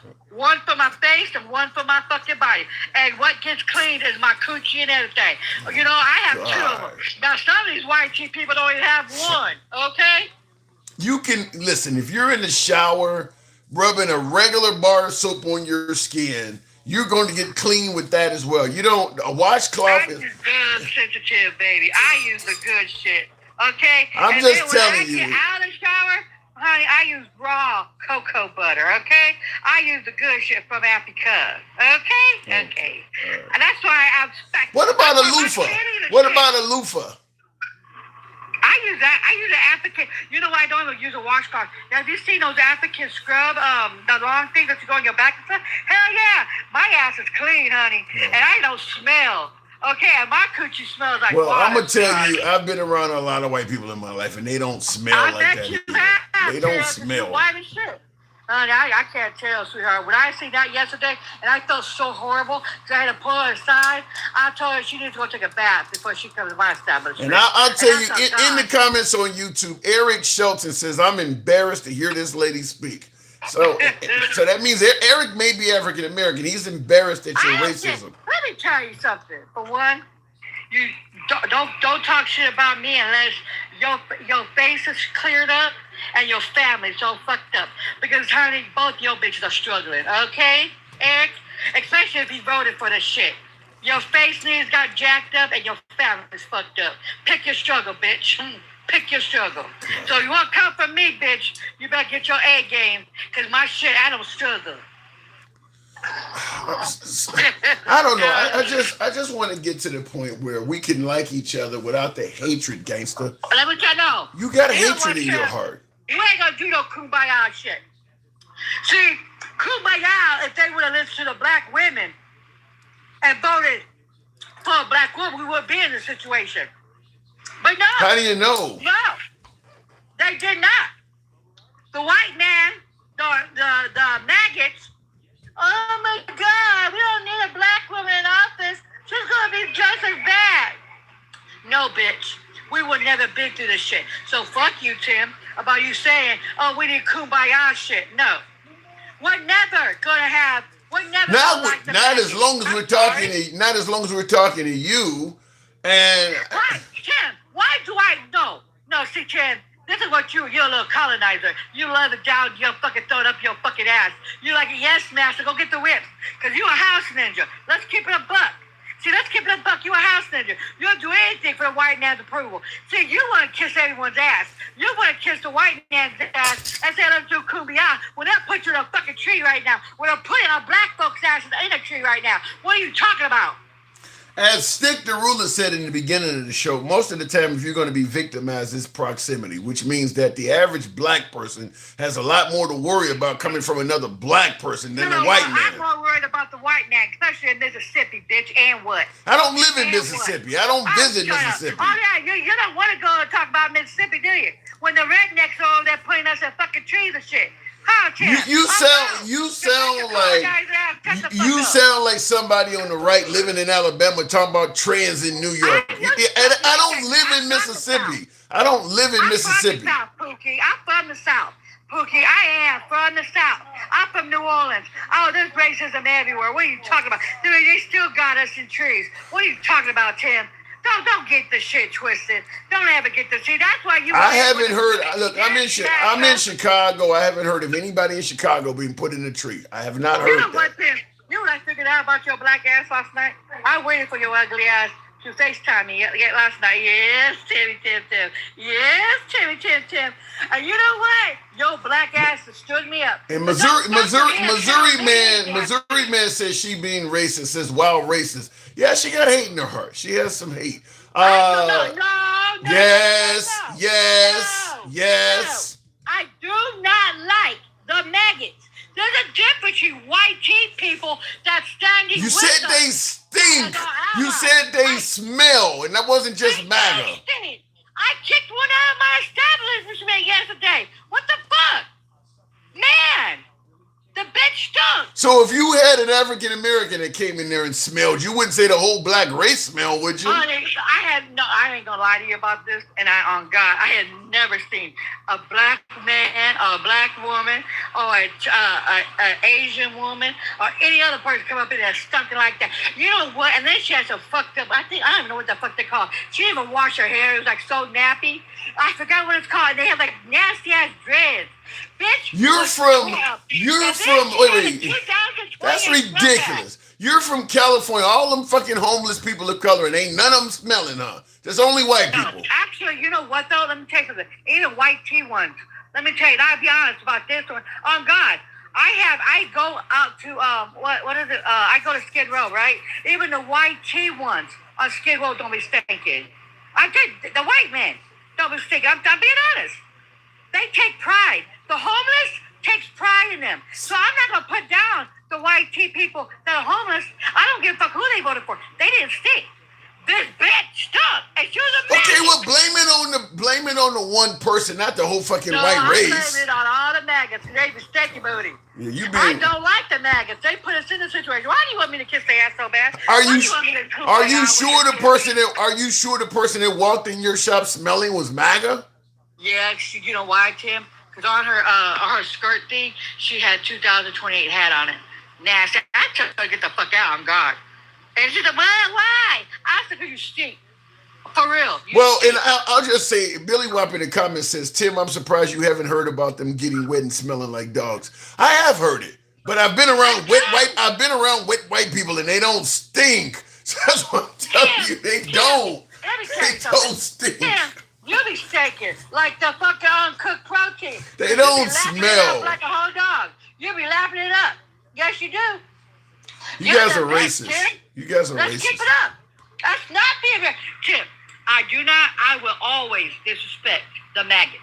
I will always disrespect them. I will. To me, know you why? sound like before the civil rights era, they used to say that we smelled and the same shit about us, and you And we sound don't. We like don't them. know. You All sound just black like asses them. don't stink. Just like you All said. black asses don't Just like stink. you also said, I'm not racist. I'm just pro-black. I'm not. That's what they used to say. You saying the same Also, shit. No, they say pro-white. See, they ain't You said pro-black. pro-black. Okay, pro-black is when we they don't know what fucking pro-black is, dog. So we believe in black love. that we That's believe in lifting up exactly. our people. The Klan said. The Klan says we're not racist. We just pro-white. You sound just like what the Klan is saying. No. You a stupid ass. You a house ninja for real. Go get the whips there. I know you like it like that, and I bet you anything. If I had my ding-a-lings, I bet you anything I could treat you like my bitch did. Because let me tell you something, Tim, and I'm gonna be very blunt with you. You are truly a white man for real.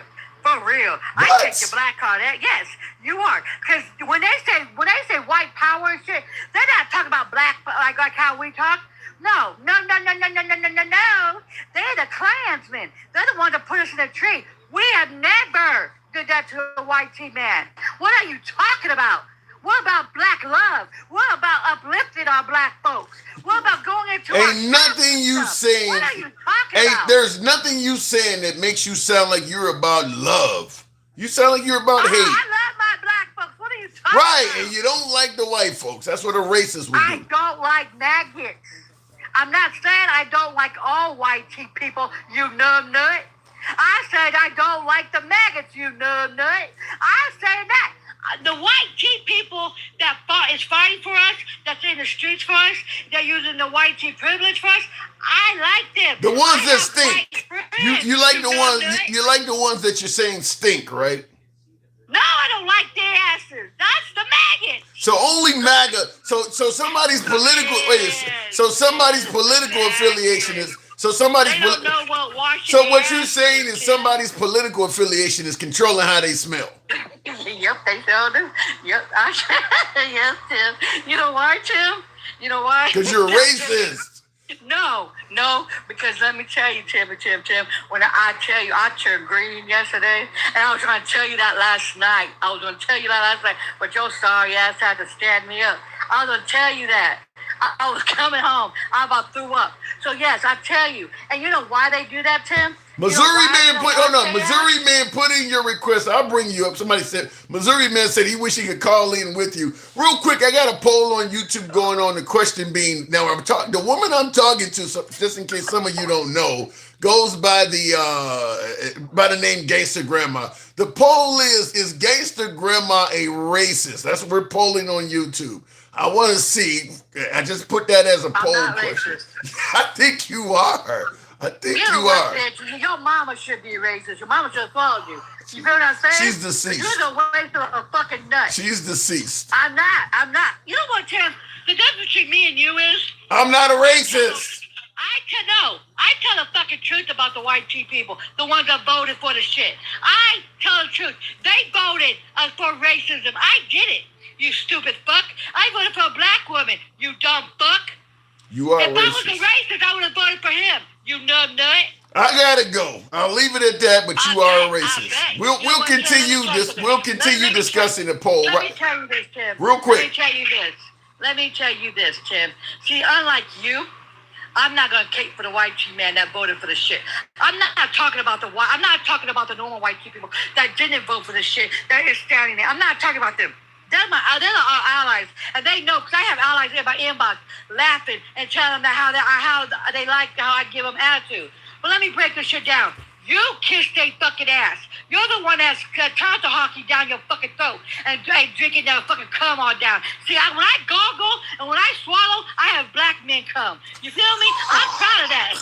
Unlike your ugly ass, you have the white teeth, and then they stay your ugly ass. I gotta go. We'll leave it at that. I'll try not to gargle or swallow. Going to KMP.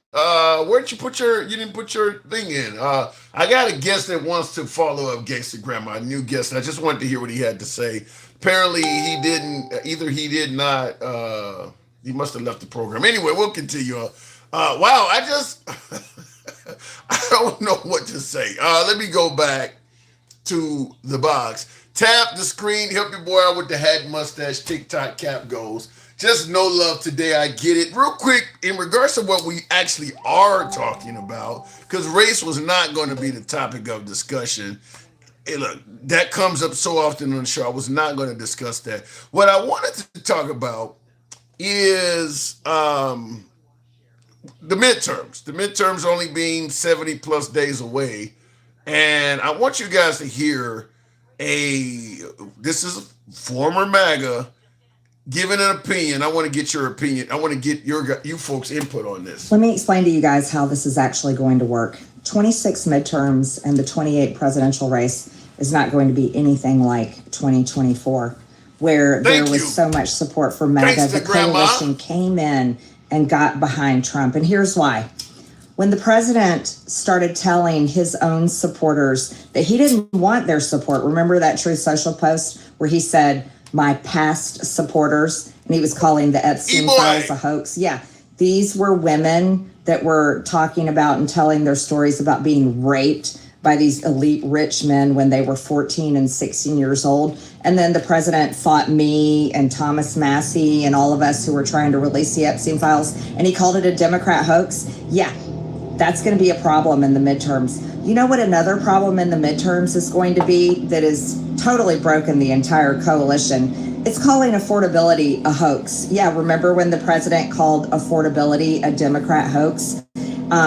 Same word he used to describe raping girls when they're 14 and 16 years old. Affordability is not a hoax. And it's not something that you shame young people like Gen Z, shame them for their work habits and shame them and tell them they need to, pull themselves up by the bootstraps, because it's a lot different for young people today than it was for, say, my generation and the baby boomer generation. The dollar actually had value 20, 30, 40, 50 years ago. Now the dollar isn't worth shit. And that's because Congress won't stop spending the money. And that's because we have leaders like President Trump, who's gone full neocon and just can't back away from war, can't back away from it. And that's the third issue there, folks. You want to know why 26 and 28 is going to be different? Because Donald Trump broke his big campaign promise of no more foreign wars and actually has got us embroiled in a war with Iran, a war that should not be happening, and he's not backing off of it. And it will probably get worse. So that has fed the affordability crisis. That's why people can't afford gasoline. That's why people's bills keep going up. Food prices are still going up. Beef is at all times high. It's ridiculous. And so, do you agree with Marjorie Taylor Greene? Now, she's saying that it's not going to go well for MAGA in the midterms. She cites 3 reasons. And thank you, Blue One Banks, coming through for your boy. I do appreciate that. And thank you also, Elroy, for sharing the line. You don't lecture. Thank you very much. Marjorie Taylor Greene, now she's citing 3 reasons. Now, she's saying it's not likely to go well for Trump in the midterms. She's saying that him starting a war with Iran, claiming that affordability is a hoax, which is essentially the economy. He's not doing well in the economy. And she mentions the Epstein files, and she's using words like rape and things like that. So she's coming hard with it. So do you think Marjorie Taylor Greene has it right in suggesting that MAGA is going to have a bad time in the midterms because, according to her, Trump isn't delivering?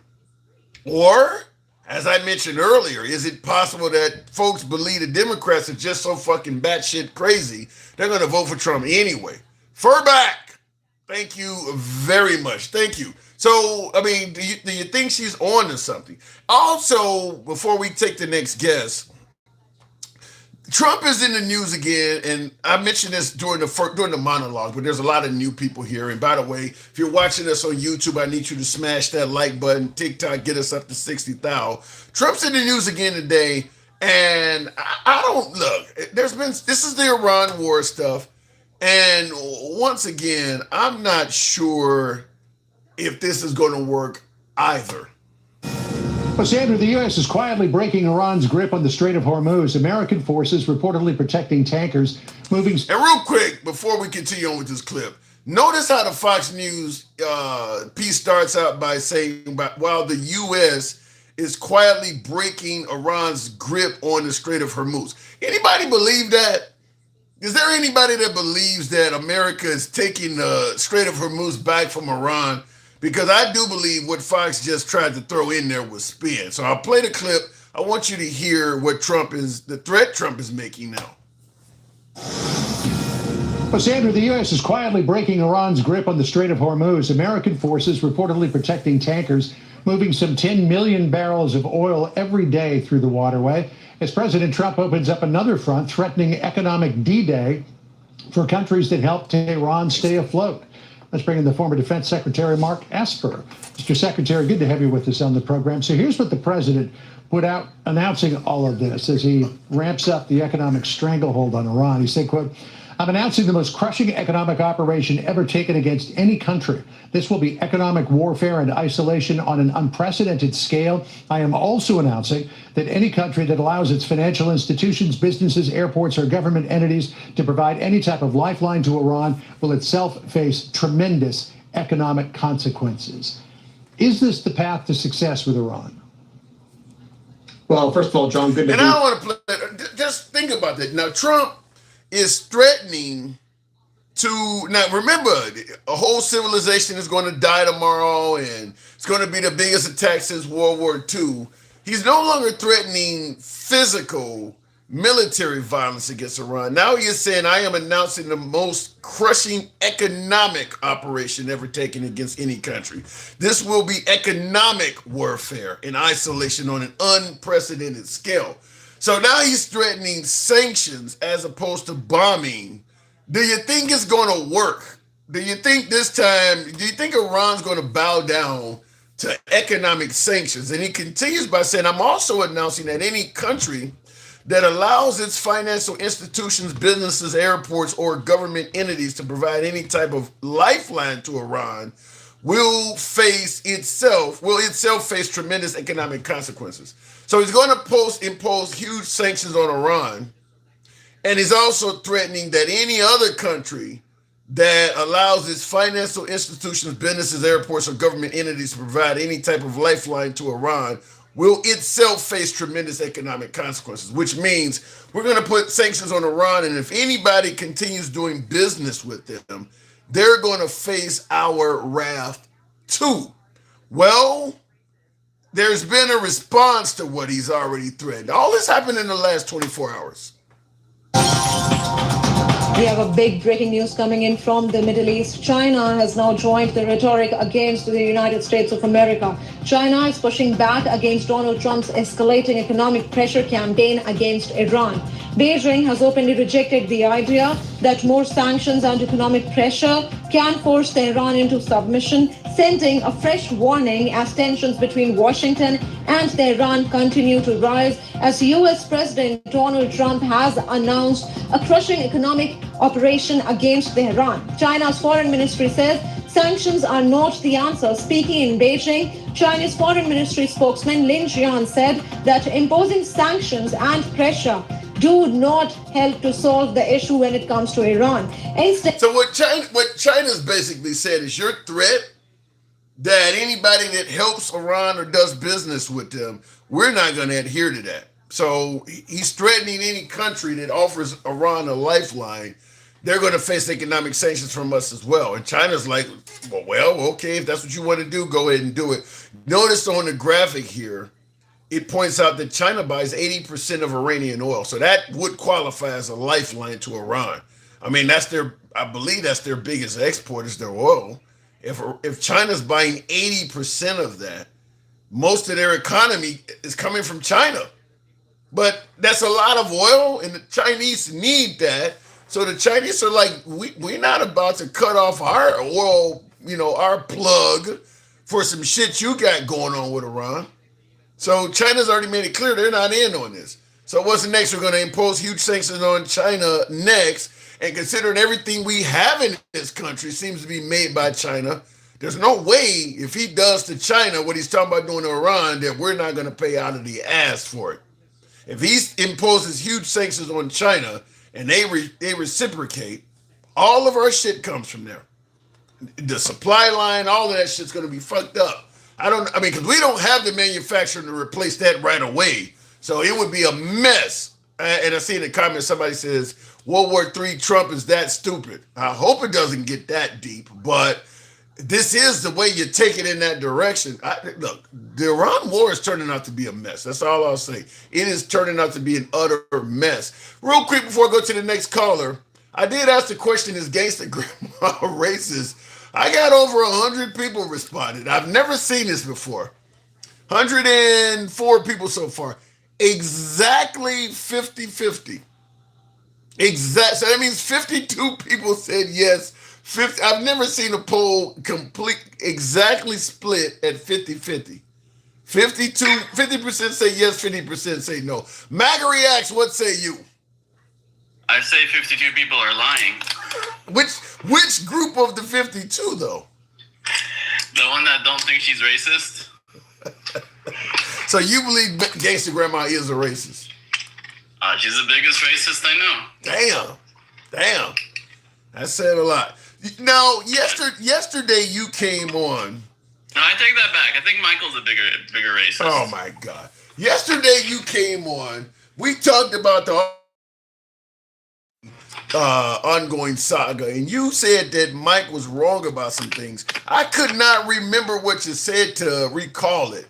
No, he was just wrong about all the text messages. Like, he just didn't bring, like, I was, like, telling him, like, I'm sure there's something on both sides to make it even, to make it a fair deal. And he never brought up all the shit that Anthony said. Because that was basically my point, that he never brought up the shit that Anthony said. What did Anthony say? That he wanted to stab someone and lick the blood off the knife. That he's on the verge of going crazy. That, you know, he was saying a bunch of crazy shit. Give me 2 seconds to Google his text messages. Okay. You know? And this all was recent. He was stalking his fucking ex-girlfriend that day. He was fucking talking about shooting her. I remember some text messages and real quick, but hang on a second, Mike. Real quick in the comments, Handsome Conservative, you says, is Gangsta Grandma racist? I say the Democrat Party is racist. That makes no sense considering how diverse the Democrat Party is. First question I would ask you is, racist against who? Because everybody is well represented in the Democrat Party, unlike the Republicans. So racist against who? Go ahead, MAGA. They're racist because their identity politics is racist. That ain't what racism is. Hatred towards somebody. Who does the Democrat Party hate? Let me explain it. They go to a black person and tell them, you're black, you must hate white people. If you're a woman, you must hate men. If you're fucking LGBTQ, you must hate straight people. And that's the same shit we hear every time. But that's not racism. She hates all those things. Okay, so she's the biggest Democrat on here. But that's not. If I tell you, you know, you're Egyptian, so you must hate the Israelis. That don't mean I hate you as an Egyptian. That just means I got you wrong. I mean, that ain't got nothing to do with racism. They promote racism. They're not racist, but they promote racism through identity politics. And yeah, as an Egyptian, they would say I hate Israelis. Yeah, but they could be wrong though. I should hate Americans. Yeah, but whether you hate them or not, saying that you're Egyptian, so that ain't got nothing to do with being racist. Is about hatred and superiority. That just means I pegged you wrong. I guessed wrong on you. They got nothing to do about being racist. I'm black. Somebody might say I like fried chicken. That don't mean they hate black people. The Democrat Party goes to you. You're black, so the white people have been oppressing you, and you got to hate them because they're privileged. Then that just means they're wrong. Then that means they may be wrong. That don't make them racist. They just guess wrong. I think all racists are wrong. So what does that change? Well, racism is about negative stereotypes and hate. Not saying I bet you're fit. I bet you lift weights every day. Ain't got nothing to do with that. Ain't got nothing to do with hate. By the way, you know how they call you a fluffer? I don't think you're a fluffer at all. You're the deflection king. I don't know who said it earlier on your live. You are the deflection fucking king. That is what you are. You're the best deflector on fucking TikTok. And I'm getting better.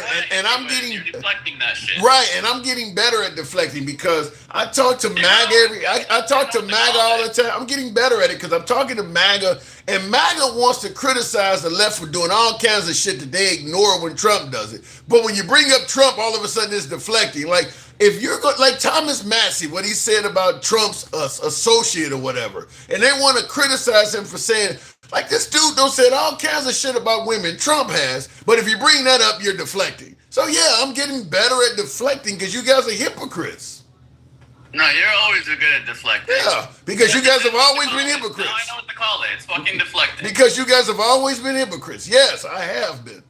No, a lot of this shit doesn't even apply. But you're just good at fucking being persistent and making it apply. Okay. You make that fucking square box go through the circle hole. The guy is talking about women can give birth, take the kid home, and come back to the doctor the next day and decide whether they want to get rid of it or not. And you're telling me I'm the one trying to make round pegs fit through square holes and shit?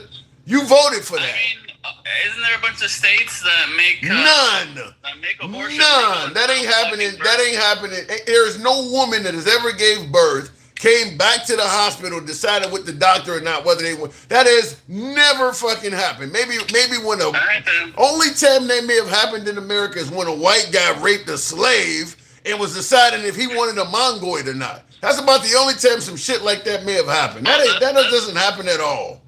That's another conversation I want to have with you. I was listening to everything you guys said before I got on. I played in double speed, so I kind of try to catch up. And if I was a racist, like a smart one, you know what I would do? Say you're not racist. That's what you would do. You would deny being racist. No, like yes. If I had a time machine and I was a racist, I would go back in time and make sure slavery doesn't happen.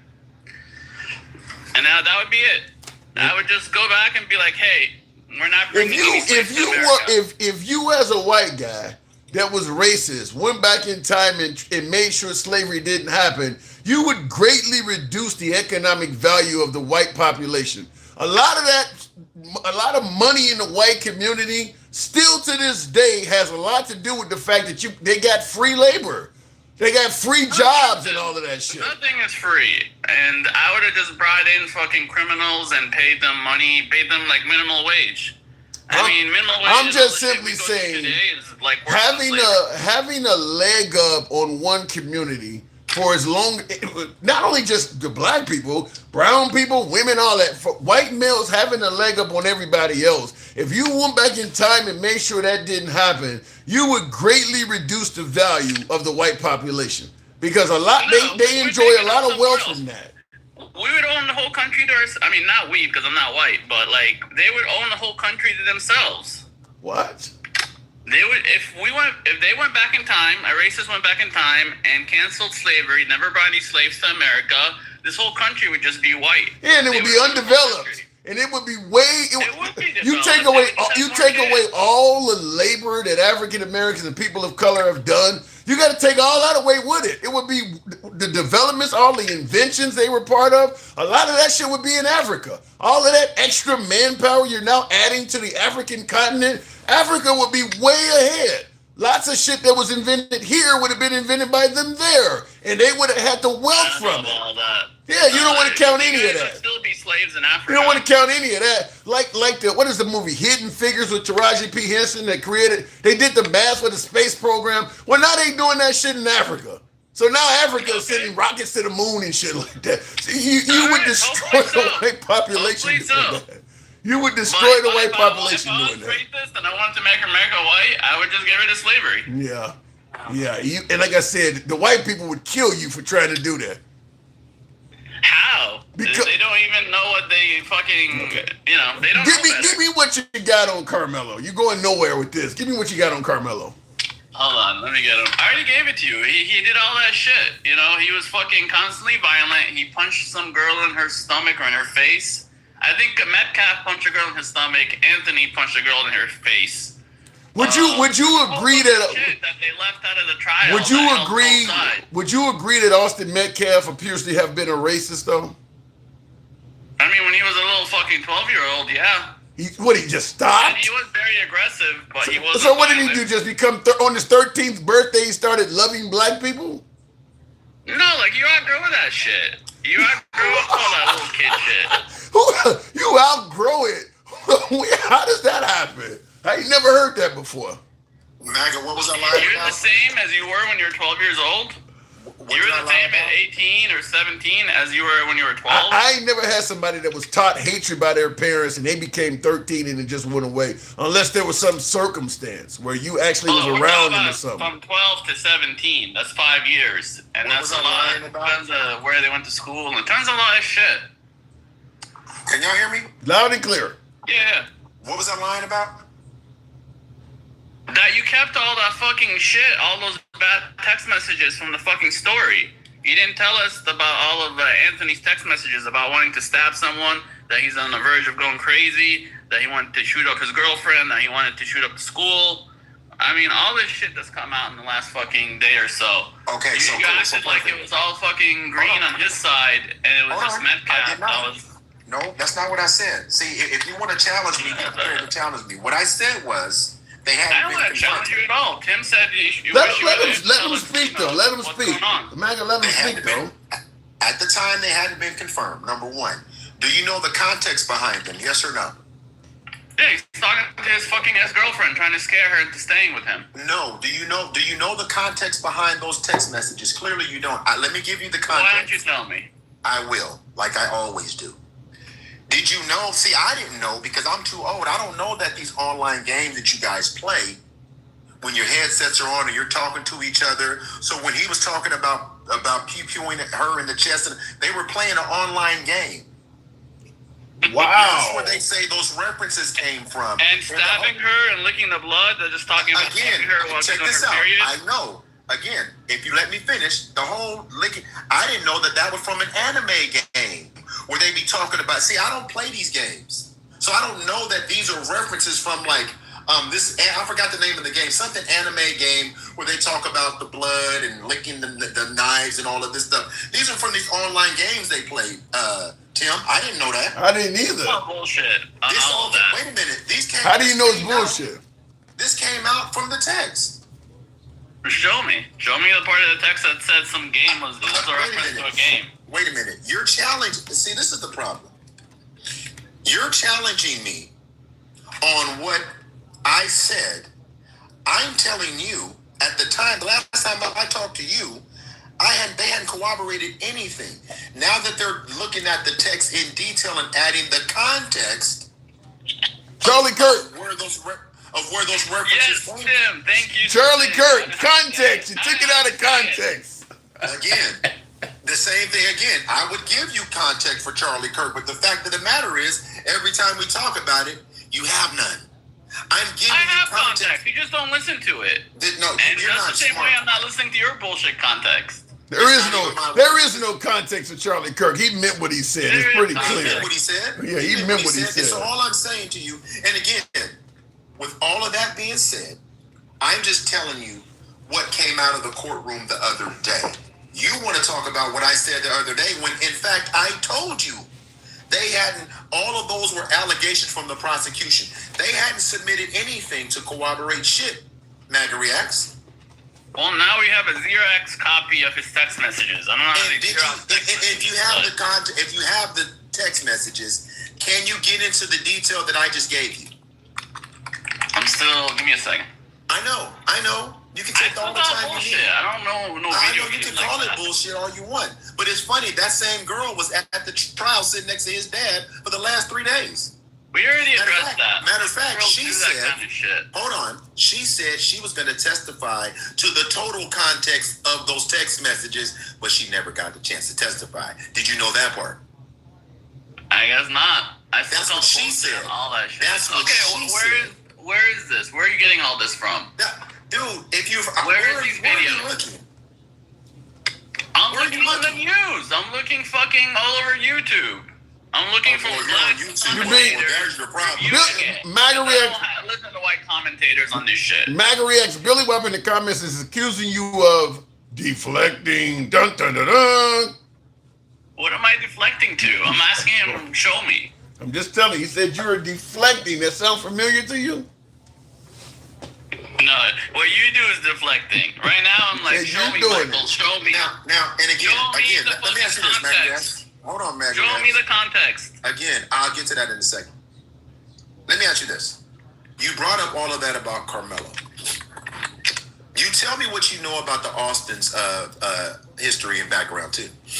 That they fucking spray painted the N-word and KKK and a bunch of racist shit on the wall. Uh-huh. That he punched a girl in the... Hold on, gentlemen. Wait, hold on. News Nation right now has a ticker on breaking news. Carmelo Anthony loses bid for new trial.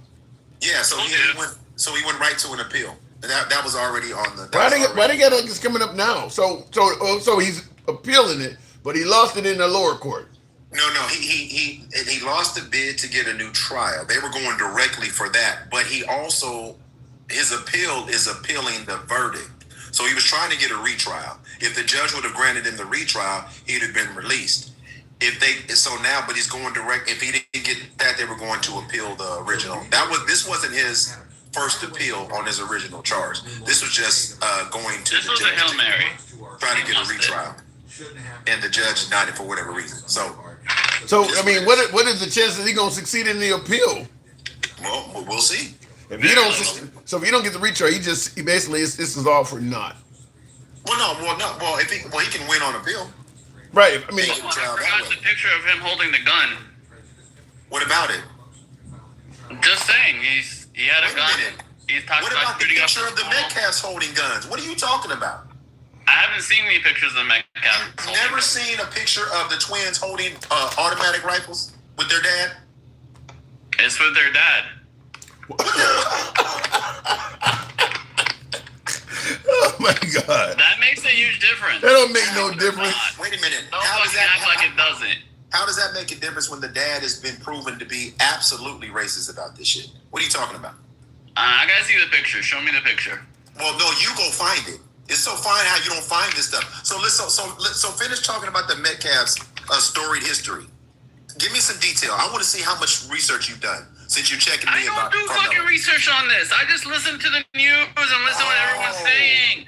I have a life. Got it. I have a job that I've been at all day. How many times have Fuck, they? you How live many on times? here eating How many shit. times? Now it's your job. Now it's your job. Shut up. How many times It's have not the my job. Metcalfs? Now it's his You don't job. listen. I just said it wasn't my job. There's a picture. There's a picture What about on the that picture right screen. there? There's a picture on the screen. Both him and his brother holding what looks like long rifles. Are those ARs?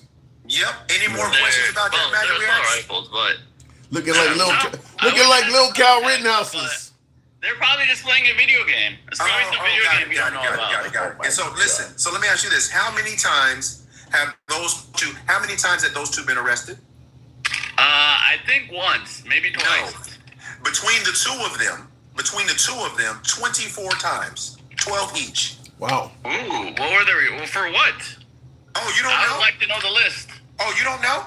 I didn't know don't that. I didn't know That's that. why I'm asking you, my friend. That's why we're like, where's Michael? I wish he was here so he could tell us this shit. Yeah. That's that not what what we you said, were looking. Tim? You were trying to. No, that ain't what you said. But go ahead, Yeah, Mike. that's not what he said. So that's what you said, Tim. And I was like, yeah, I wish he was here. You made it sound like you don't know shit. Do you realize that they were removed from the custody of their mother for choking their mother? No, I gotta look this up. Yeah, look it up.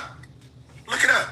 What about that from the 10th grade, from the time they were 10 years old to the time they were 17, there were over 50 incidents reported with these kids' misconduct. Okay. This should have came. I'm going to say what I said yesterday when we talked. I mean, that doesn't really change No, anything. well, let me just say. I'm gonna say what I said yesterday when we talked. I still don't see where Carmelo Anthony had the right to stab and kill this guy, but I don't like the idea that Austin Metcalf was portrayed as some kind of, all-American football hero. This these are bad kids. Being like George Floyd. What happened to George Floyd was wrong. But he actually had a criminal history that you guys had no problem bringing up like crazy. And I'm saying that these are not good kids like people tried to portray them as. And I kind of wonder if the father, because at their age, if you're like that, you got to be getting it from somewhere. So it sounded like the father was probably racist too. Listen, Tim, it's not a probably. You got to remember, this is the watermelon felon guy. He just spit in the face of a... Yeah, he did say that. He did say that. I mean, yeah. He said watermelon When felon. you get 22 arrests, I don't even know if you could be arrested that many times when you're under 17. I think Sure you can. Sure you can. What are you talking about? If you keep fucking up, you keep getting arrested. They were on probation for 12 months. Do you realize that... They have like school suspensions, but not arrests. They were on probation. Again, their records were... Either way, did Anthony know any of this shit? No. So why does it matter? I'm glad you brought it up. If Metcalf didn't do anything racist at the time... I'm glad you brought it up. I can explain. See, when you ask a question, just let me explain it. Don't interrupt me. The reason why... The reason now, you got to ask yourself, why would the prosecution approach the defense? Why would the prosecution approach the defense about a gentleman's agreement where none of their history would come in play if they thought Carmelo's history was so impactful and it was a smoking gun to make his conviction stick. Why would they want to suppress the Metcalf's history as well? Because they knew their history was worse than his. That's why. Okay, Because and there's no same other on the reason other to do side. Same with the defense attorney. Why would he take that deal? Because he knew Anthony shit would be. But the just funny as part bad. about it, Maggie reacts, Anthony didn't know about it. The family didn't know about the gentleman's agreement. Did you know that? Okay. Even So- if that's true, it's still a fair deal because both It's not a sides fair deal. benefited. If you Yes, it are is. All this shit just muddies Magda, the fucking facts. Let me ask you a question, Maggie React, and this is really going to test your integrity. If you're the defendant, should your attorney ever go make a deal representing you without telling you? Me, no, because I'm usually on top of this shit. No, that's not what I asked you. He's not talking about just you. He's talking about specific, just in general. If I was in Anthony's shoes and this guy was a good lawyer, then yes. No, that's not what I asked you. I'm asking you. adding all. You talking about deflecting? Goddamn, that was some serious deflecting. No, like if it was me, I have a lot of. We're not talking about you. We're talking about should any defense attorney make deals on behalf of his client without telling the fucking client? You can't answer that. Like I said, if the client knows his shit, then no. If the client doesn't know better, then yes. So did Carmelo Anthony come across as a guy that knows his shit? No, he didn't. Then answer with that fucking question then where else are you going with it? That's deflecting. You're trying to make all kinds of shit. Ain't nothing to do with this. What's going on? That's not deflecting. I'm explaining my answer. Let me ask you this. So, Tim, you remember when I read the email? Go ahead. When I read the email from remember when I read the email from the cheerleaders? Yes. That's part of that shit that came out after the fact. There is well documented that, and matter of fact, they even admitted to punching girls. You remember when they were talking about his hands being bisexual, all of that stuff? Now, why does it matter, Maggie React? This is why it matters. Hold on, before you say that, I do want to answer a comment that could, people listen. It says, do you have MAGA people on here just for devil's advocate purposes, or do they really believe what they say? I guess you got to have a show. No, my MAGA viewers are speaking their mind.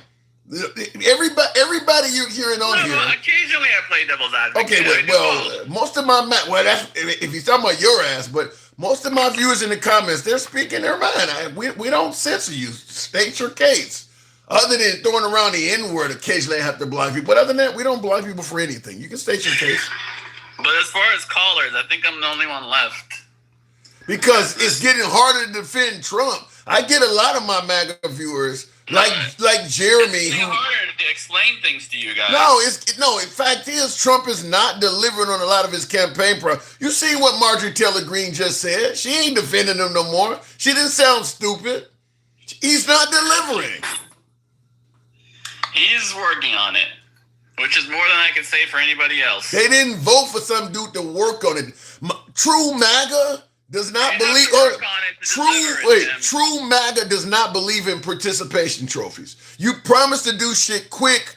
2 years later, you're still working on it. True MAGA aren't honoring that. It's not a participation trophy until it leaves the office, Tim. Just real quick, I want to get Tim. Can I get right back to this? Go ahead. The reason why it matters, because the case, Carmelo Anthony got sentenced the way he did because the judge threw out the self-defense claim because they said he was the provocateur. That's why the case went down the way it went. If you look at their history and you show Austin and Hunter being violent and aggressive consistently and continually for years, then you have to go ask yourself, regardless of what Carmelo, I'll give you everything in his background to be true for the sake of this conversation, all of it. But they didn't know that at the time. Just like he didn't know their history. 4 minutes. 4 minutes. When you look at their history, you got to ask yourself, if they're this violent, or on 5 occasions, they had been suspended from attending basketball game for an entire season.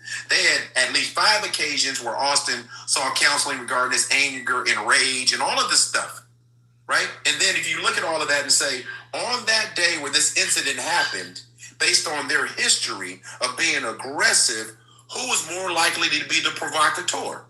The end of the day, yeah, I saw that, Mr. Chase. The end of the day, if you're saying Carmelo never stood up, he didn't address them first, he didn't do any of those things. And with their history, who's more likely to be the provocateur on that day? And if you say them, his self-defense comes back on the table. That's the point. That's the point. So you can't dismiss their violent history, and you can take all of his as well. They didn't know that about him, and he didn't know that about them. So they ran up on the wrong person with their violent history. And remember, Hunter said Austin sticks up for him whether he's right or wrong. So when you go back to it, it's more likely that they aggressed upon him with their rage that's well documented, and he met their aggression with his own aggression. That still means self-defense. Can I talk now? Say whatever you got to say. You got 2 minutes. You're full of shit. Because one, they didn't stab him. They didn't fucking punch him. They basically asked him to leave, and then they were like kind of gently pushing him out. And then on top of that, if he didn't know that they had all this history, he had no reason to fucking defend himself. Because he didn't know they were aggressive. He didn't know they were violent. If he knew that these are fucking some bad kids and that he has to defend himself or he's going to get fucking hurt or killed, then yeah, you would be right. But because he didn't know, it doesn't matter if they were or not. It doesn't matter if they were the aggressors. He didn't know that they're fucking violent. He had no reason to fear for his life. He actually did. See, that's the you point. You just admitted that he didn't know them. No. Say he did. No. What I said was he didn't. Words matter. Fucking mind. Words matter. What I said was they didn't know his history, but they did know about the incident at the basketball game because they testified that he knew of them. Now, let me tell you something you might not know. Who are you talking about here? Are you talking about Carmelo knowing them or the other way around? Let me finish. Because you might not know this because you don't sound like you were I want you to an athlete. Start from the beginning. I know, but Did Carmelo because you don't sound like you were an athlete. That was my question. Just let me finish because you don't sound like you were ever an athlete. Tim played sports in school. I wasn't like super athletic. Let me not lie. You're not going to have to be to acknowledge what I'm about to say. There's 200 people in here. If you played sports in school, you knew your rivals at other schools that were good athletes. You knew what happened at schools were rival teams in your district. You knew who that other guy was over there. You know what happens at other schools. You know when you got a dude over there. You think, and by the way, their pass was so it was so captured. It was showing that he knew, Carmelo knew about the basketball incident that I just told you about. So once you know, that doesn't mean that he had to know them personally, but you know of them. Makes perfect sense. But not only that, MAGA Reacts, his classmates knew of him. If you go back and read all of the incidents behind these two twins, you're going to see a pattern and I'm going to tell you this, I hold the parents responsible, I hold the school responsible, because they kept kicking the can down the road on the bad and aggressive behavior of these kids, and they never took the corrective actions for that day never to happen. What the fuck are you smoking? They didn't stab anyone, motherfucker. Who did they stab? Whoa. Who did they stab? Whoa. They didn't have to. I mean, I'm letting you fucking blab, and you're gonna be like, oh, I won. These kids didn't do shit. As far as he knows, they didn't do anything. He had no reason to defend himself, and you're making shit up now, and I'm letting you... Let me ask you this then. If I'm wrong, who went to who? What do you mean, who went to who? Who confronted who? What do you mean? They confronted him because they wanted him out. Stop right there. Who confronted who? They confronted him, but that does not mean that his life was in danger, which is what you need for a self-defense fucking... Who started the altercation? I don't know how you could count that. Maybe Metcalf, maybe Anthony by being there. I don't know how the law treats that. His presence does not... Okay, so the Metcalf started it, but was he in danger? Was his life in danger? These kids have a history of stabbing people or killing anyone. They have a history of assaulting people. Gentlemen, I do for time. I got to move it on.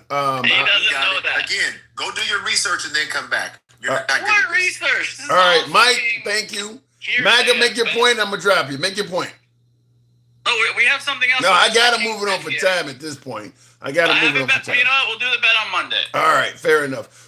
Real quick, what I want to say is this.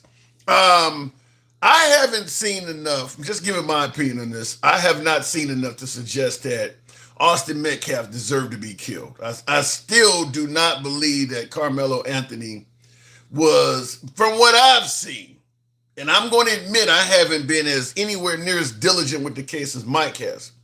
But from what I've seen, I don't see enough to suggest that Carmelo Anthony had to use lethal force. However, I do believe that it's underhanded to basically eliminate all of the history about Austin Metcalf. When Trayvon Martin got killed by George Zimmerman, we heard shit like he was truant in school. He smoked marijuana, had nothing to do with why George Zimmerman killed that kid. Folks found all that out and it was coming out. Same thing with George Floyd. The right brought up everything about that dude. Candace Owens did a whole clip going all the way back to the early 2000s. Every crime he committed, they were covering. You know why? Because folks don't have as much sympathy for you, even if something happens to you that shouldn't have, if they believe you were a genuine bad guy. And that's why I believe that the prosecutors wanted to keep his past out of it. It's because there's going to be a lot less sympathy for a kid that was a fucking racist. They didn't want people to know he was not. Now, him being a racist doesn't mean he deserves to be stabbed.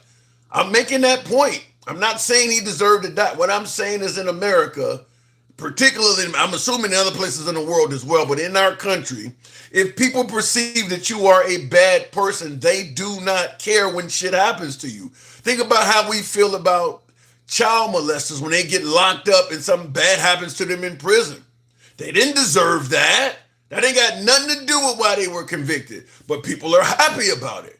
People are okay with bad stuff happening to bad people.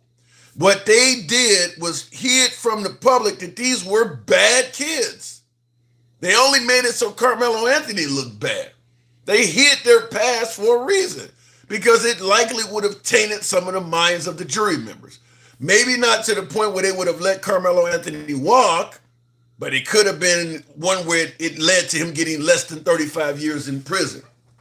So, and like I said, I'm bringing up plenty of African Americans that were wrong. That people, like when going all the way back to Rodney King, he didn't deserve what happened to him, but they brought up all of the bad shit he had done. That's what happens. That is what happens. People dirty up victims all the time.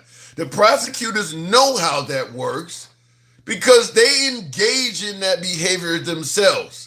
So in this case, they were trying to hide it in regards to Austin Metcalf to keep his image squeaky clean. And likely, I believe it probably added to the amount of time that Metcalf got, or Carmelo Anthony got behind bars, and certainly kept the jury focused on only one bad entity in the courtroom. Whereas it could have just been a lethal fight between two bad parties. But it absolutely looks like Austin Metcalf was not a good kid. And neither was his brother. And they hid all of that. So I do want to just give you my point on it. I still don't believe they deserve to die, but hiding what kind of person they was done for a reason. Up to and including the possibility that dad is where some of that stuff originated. Guys that young don't form those kind of racist opinions on their own. It comes from somewhere. And like what Mike brought up, the whole watermelon comment and shit that the father made, it probably came from him. I'm speculating, but probably came from him. One less racist make the world a better place, says Rosemar. Like I said, I don't believe he should have perished. But I don't believe they should have tried. I don't believe the image of him being painted as some, nice football kid that was just getting an education. No, that ain't true. That's not true. I disagree. It doesn't matter. He murdered that boy, should have life in prison. You can disagree with it, handsome conservative, because I believe you're biased in this case. I'm pretty sure that if somebody took out an abortion doctor, you would have harsh opinions for it. I mean, most Americans do not mind when something wrong happens to a bad person. even if the person did not deserve what happened to them on that day, we often say it was karma, or what goes around comes around, or live by the sword, die by the sword. We say that all the time. We say it all the time on people. A lot of folks who are an otherwise bad person is going about their business doing something where they encounter some negative action that they didn't deserve on that day. But because they are a person of bad character, most people don't feel sorry for him. And if what he was doing as what he has done came out, if Austin Metcalf was engaging in all that racist shit, talking about he want to kill N-words and stuff like that, that would have absolutely affected jury members. Particularly if you have anybody that sympathizes with minorities. I think the jury was mostly white. But being an all-white jury don't mean there may not be people that have, mixed kids or their partner or spouse. Anybody that sympathized with the other side would have viewed him as a victim totally different. That could have made a difference. Which, like I said, that's why they did not want that to come out. Is because it could affect some hearts and minds. People are going to view a racist different than they are a typical victim. It's supposed to be your peers. They couldn't find one black person in all of Texas.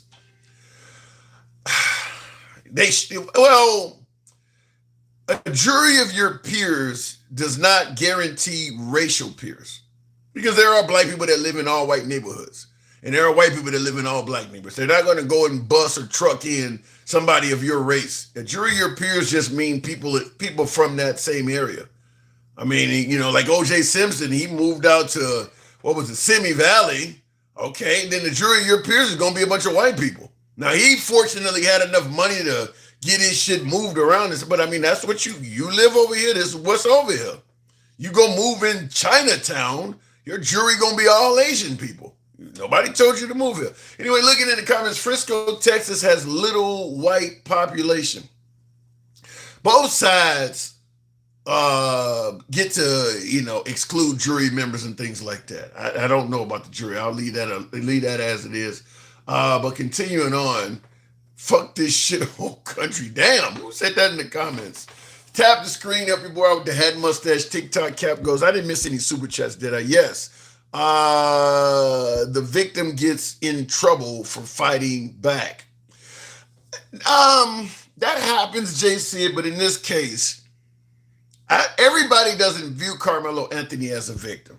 I mean, he is a person that claims he had to kill somebody in self-defense without a scratch on him, and he's dealing with unarmed individuals. So that is a hard sell for folks. In fact, even with what I'm saying, it's a hard sell for me. I have a hard time believing he had to kill the guys. It wasn't like they were on top of him, funneling him or anything like that. I mean, I don't even see any proof that they were even holding on to him. They walked up to him and told him he had to leave. I suppose maybe a shove. It seems like he skipped a lot of levels to go all the way up to stabbing somebody in the chest. So I'm not at the point where I say that Austin Metcalf deserved to die. To me, I still see Carmelo Anthony as worthy of some incarceration. 35 years, I don't believe 35 years. I think that's overkill. But I do believe that he made a conscious choice to kill, and I just don't believe it was 100% necessary.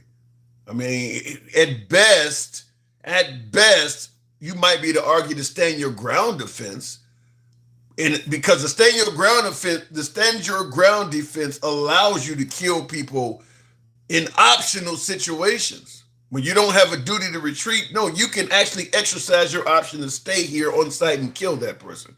So I guess if you go through the stand your ground provisions of it, there may be an argument. But I don't believe that Carmelo Anthony was faced with one or two choices: either kill or be seriously injured. I don't think he had those only two options. I think he did not have to do that. You're saying it to make it sound like he said, "I wanted to kill that guy," or "I tried to kill him." Well, you do realize there's messages of him coming out talking about, look, he didn't have to do it. That's all I'm saying. He didn't. I mean, he didn't have to be over there. There's a million steps in between encountering them and killing one. And he didn't exercise any of them. He went straight to kill. He stabbed the guy and then took off running. Why didn't you just do that to begin with? I mean, obviously you had a way out. Why didn't you just, if you're that scared that you're running, why not just do that before going to the stabbing step? If you felt like you were doing it in self-defense, you're going to, if it's multiple people and you use a weapon in self-defense, after using a weapon on the first person, you're going to maintain that weapon so that the other threats can either be deterred or you can deal with the other threats. He stabbed the dude and dropped the knife and ran. Then it don't fit the narrative of self-defense. If you thought you really were in danger, you stab one of them, you hold it on to that knife so you can deal with the other ones. Why would you drop it? Why would you just run? You stab one guy and then you take off running. Then why didn't you choose that option to begin with? If you're going to flee, why didn't you just flee to begin with? I don't know. To me, there's a lot more to it to me. Like I said, I don't see Carmelo Anthony having to kill them. In regards to Carmelo, he probably feared for his life. These boys were bigger than him. Then why didn't he just run? He did after stabbing one of them. Why didn't he just run to begin with? It just, that part don't make sense to me. Let me go back to the box, tap the screen, get the likes on up. We'll go to King Finn. Good evening, King. Welcome to the program. Well, hello, sir. Hello. Wait 1 second. Wait 1 second. You know, I mean, like, it's really wild, but it's really wild that you even have this conversation. We don't agree, but just really quick.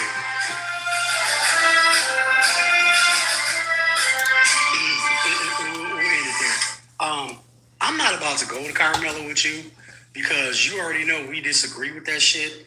Because I'm going to just tell you that shit with self-defense. 401 is not a fair fight, and there is no fair fighting. But 401 is fucking ridiculous. When Carmelo's a buck 70, 80, soaking wet, and Austin and his brother are roughly like 230 football players. I get it, but my opinion is if it's self-defense, then stay there and defend yourself. If you got time to step one and run, then you obviously could have ran.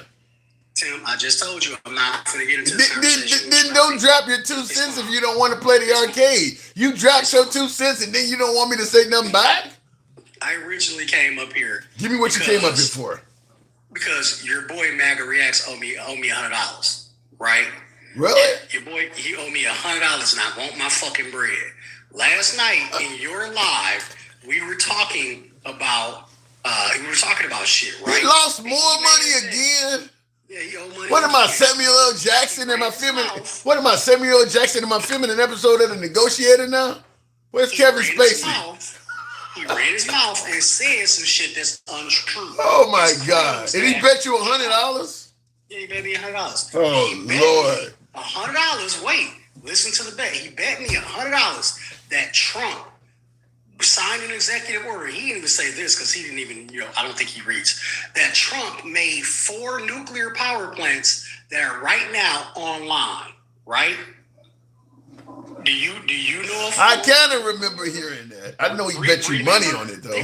Listen to what I am saying. Listen to the words that I'm saying. And I have texts on TikTok to back this bet up because I wanted to make sure every time this motherfucker open his mouth, I'm gonna make his ass pay. Right? Because he don't do research. $100, really? He bet $100 on that? $100. Listen, that there were 4 nuclear power plants that are online. Okay? So I'm going to tell you now, because now I want you to pay me my fucking money.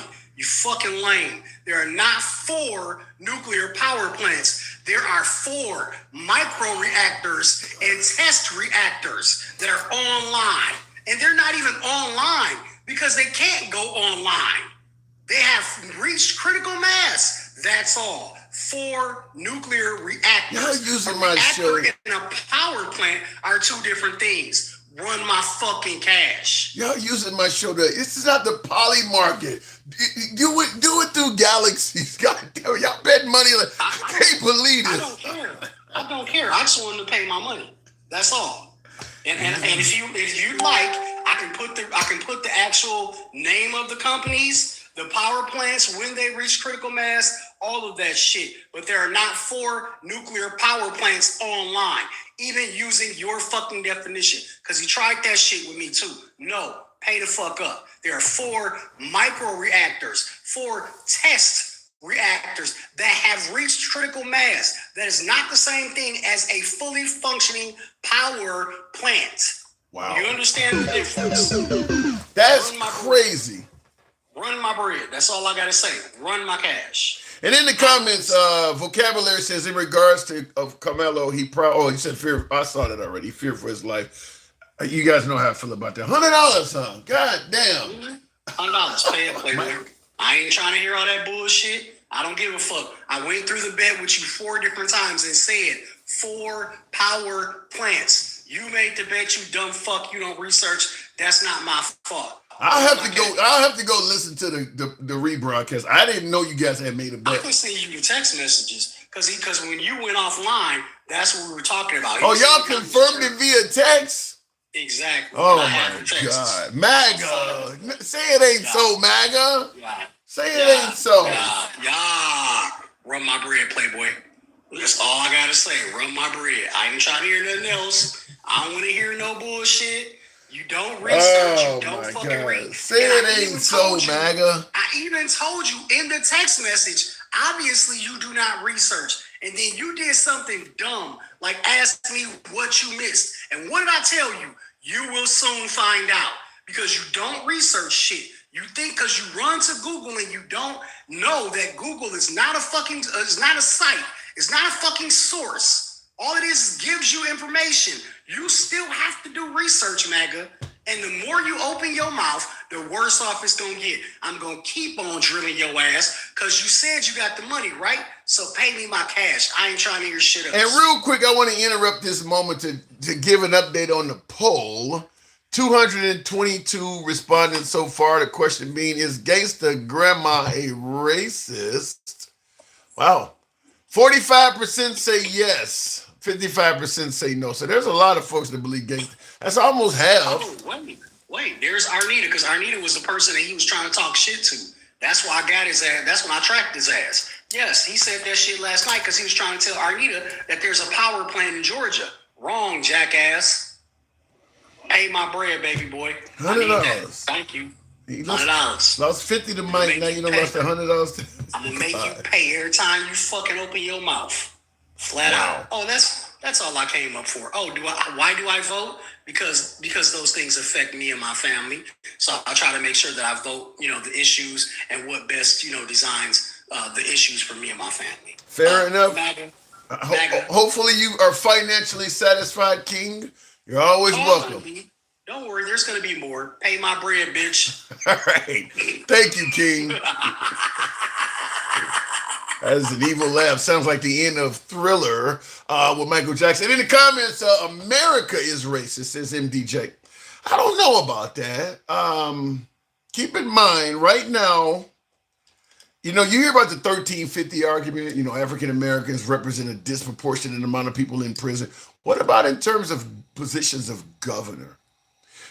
While we're suggesting that America's racist, did you know that right now we're on the cusp of perhaps having a disproportionate amount of African Americans as governors of states?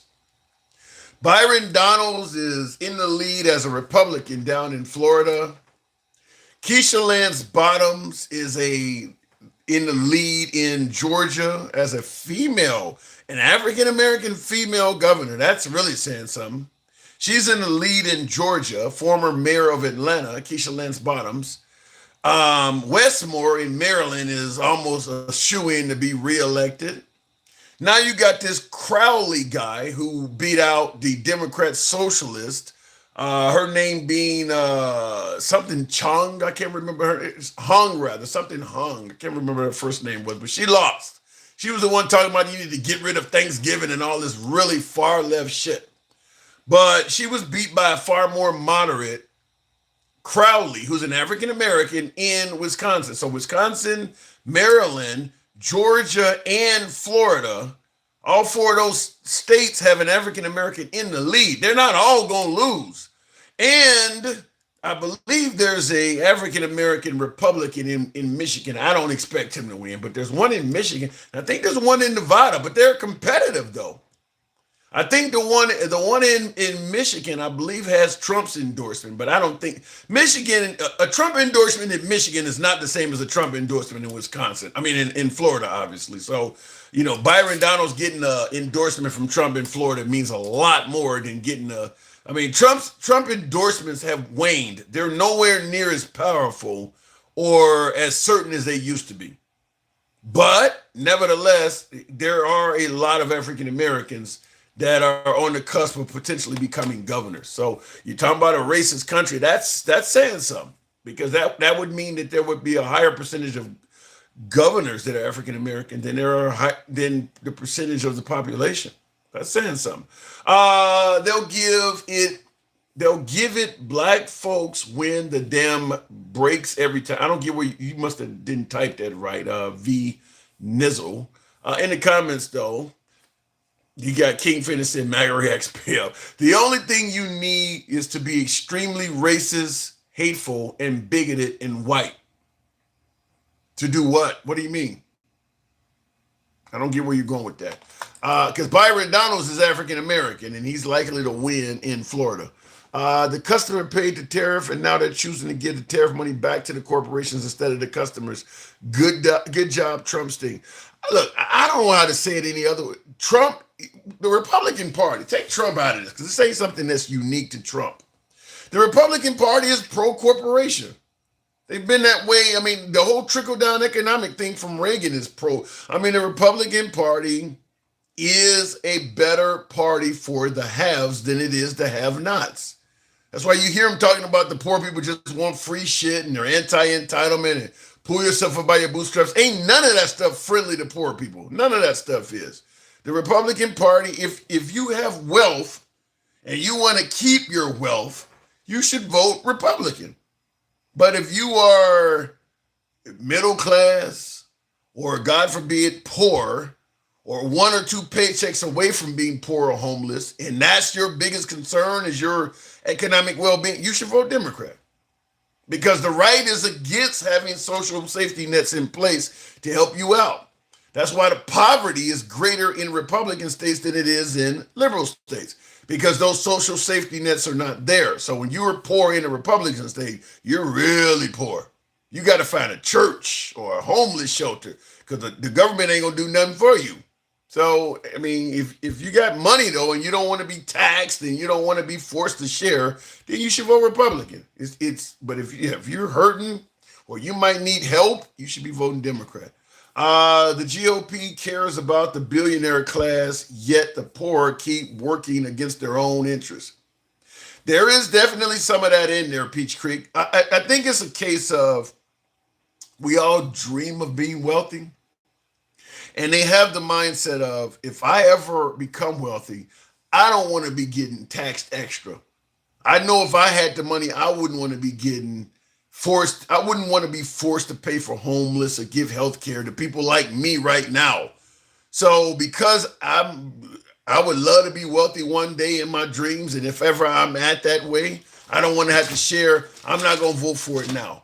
When in reality, as Peachtree Media said in the comments, this stuff would most likely help people just like you. You have far less of a chance of ever being like them than you do of actually needing these policies. You actually need this shit, or you're only one step away from needing this shit. You're a million steps away from being wealthy. So, but I believe that's the mindset is, look, if I ever got that way, I wouldn't want to be taxed either. So, you got the right is against the minimum wage increase, but also against preventing Elon from becoming a trillionaire. Make that make sense. They speak out against a minimum wage increase. They speak out against giving everybody health care, but they were in defense of letting Elon become a trillionaire. And my .74 says that's a fucking lie. I wish it was. I've had people on the show defend it. Do we have to really even bring Elon? The right has been in favor of or the belief of letting people develop infinite wealth. long before Elon came, even before Trump was president. What do you mean that's a fucking lie? You think the right was against letting Elon become a trillionaire? I haven't heard anybody on the right say, man, we shouldn't let one dude have all the money in the fucking country like that. I haven't heard it. So yeah, it's a fucking lie because your ears have been closed. The poor middle classes will never become wealthy when they do win the lottery. It's gone in months. Yeah, and the thing about it is, that's one of the ways, the quickest ways a poor person can become wealthy, and they don't even get the same provisions that a person who is wealthy get. The person who wins the lottery pays a ridiculous amount in taxes. Ridiculous. Compared to the likes of the wealthy. I mean, when you hit the lottery, they can, you factor in taxes plus what they take if you take a lump sum. You don't even get 50% of it. If let's say one of these Powerballs or Mega Millions goes up to $1 billion, you win $1 billion. You're not walking away with 500 million of that. You are not walking away with 500 million of that. You don't even get half of that. They ain't doing the wealthy class ain't paying nowhere near that kind of taxes. Not even the same universe. So yeah, if you're poor, you become rich like that, they kill you in taxes. It is crazy. Somebody said 465. Yeah, you don't even get half of it. That's crazy. Elon Musk's net worth is approximately 856.9 billion. He's not a trillionaire. Okay, what are you trying to say? It's not a brand new Ferrari. It's 6 months old. And what's your point? He's not a trillionaire. He's only worth about 85% of being a trillionaire. What point are you trying to make? Hey, I ain't a trillionaire. I'm only worth 856 million. I still need another 140 some odd million before I'm there. And this money is going, this money is going to the government and the states. Yeah. Tim, Elon doesn't have all the, how could you vote for Trump and criticize me for saying Tim, Elon doesn't have all, the man exaggerates all the damn time. Of course, when I'm saying Elon has all the money, it's an exaggeration. You understand when Trump makes wild shit, but I say that and you want to correct me, huh? Let me go back to the box. Hanson Conservative says America's not racist. The Democrat Party just likes to play off of racism. You think that only the Democrats like to do that? Replacement theory is racism, playing off of it. The Haitians are eating cats and dogs, scaring everybody about the Haitians and shit. That's racism. Immigrants are here to rape and murder everybody, frightening everybody about immigrants. That's racism. I mean, black people are burning up whole cities. Not one whole city in America has ever been burned by any protest. That's racist. I mean, you want to say the Democrats are playing racism. You don't see it coming from the right with all those statements like that. Look, there's some of that on both sides, but I guarantee you're not going to escape that by going to the right side of the aisle. His wealth varies depending on his stocks. Monday, he may be a trillionaire again. Yeah, he's probably got about 20 generations of wealth or more. He has more money than some countries. I personally do not believe any one person should be allowed to have that kind of money. The amount of influence and things he could do, to me, would be a matter of financial security to the country. I just don't think one person should be able to gather that kind of wealth. It should be a limit on it. And I don't buy into the notion if you limit wealth, it's going to stifle innovation and all that shit. It ain't happening nowhere else. Even in socialist countries, they're still inventing shit. Doctors are still taking care of people. Cures are still happening. Everybody ain't just motivated by utter fucking greed. In the comments, nobody believes anybody should have that kind of money until they get smart to earn that kind of money. I don't even believe that, Critical, because Jeff Bezos' wife is giving a ton of hers away. I think Bill Gates' wife is doing it. Everybody does not believe that if I got $1 trillion, I shouldn't have to get some. Everybody ain't about like that. Everybody is not that fucking greedy like that. There are some people who get wealthy. I mean, you see social media pages all the time of regular, everyday, average folks being willing to give and pay it forward and stuff like that. You don't hear anything about Elon Musk being charitable. I mean, I'm assuming he gives to somebody. You don't hear anything. Same thing with Trump. I mean, even when Trump was a citizen, I don't remember hearing much about him ever being a charitable person. I mean, unless he's just hiding all of it. You know, maybe he's being really nice to people and just keeping it all hidden, but I don't remember hearing anything about him being charitable. Pobo, good evening. Oh snap! You done brought me up here, and I won't paying attention. All right, I'll drop At you. the same time, I'm here. Hold up, buddy. I'm still gonna get at you because your fluffing them became ridiculous. Because I didn't agree that white people smelling all the crazy shit Gangsta Grandma was saying. No, not that. Because when people say stuff and you act like it don't really, it's not true. Like when they were trying to tell you that when back in the day that the Moors showed the white people how to wash themselves. They brought plumbing to the area because, you know, back in them days, they thought that, you know, washing was evil, or even they were using urine to clean their face and stuff. Like they were using a stick. Is that for real? Yeah, see, that's what I'm saying. You don't research anything. You just. But it's not relevant to today, Popo. If you're saying she's saying that white people stink in 2026, obviously white people are not using piss to wash their face in 2026. That is true. But I have worked with a lot of construction workers, and they feel like they are proud of their stench. I ain't never heard. The white men are proud. I'm telling you, they are proud of it. Nobody's proud of smelling. Honestly, Tim, you say you hang out with a lot of Caucasians, and so do I. If you look on my page, matter of fact, Tim, I'm gonna tell you something that always get me in trouble. I am married to a white woman. Does she stink? No, she washed with a wash towel.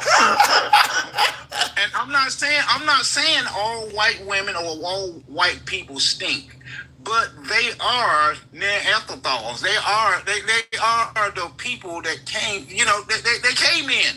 You know. It's 2026. I don't want to hear about them coming over in the 1400s. What about now? 2026. I have white guys walking out of the restroom talking about that big log. They bragging about their poop that they just did. Ain't no black guy talking about, man, I just did a big humongous turd in the stew. Y'all need to go see that. I didn't even flush it. These are white people. And I'm not saying they all are like that. I'm not saying they all are like that, but I ran across a lot of Caucasian people that act like that. It's ridiculous. You're hanging around a bunch of adolescent males. Ain't no women coming out of the bathroom talking about you should go look at that turd I dropped. See how you are defending them. Because what you're saying ain't true. It is true. I will not come up here and lie to him because I'm not hanging around the cast. You're hanging around the cast of Jackass. Yeah, they may do something like that.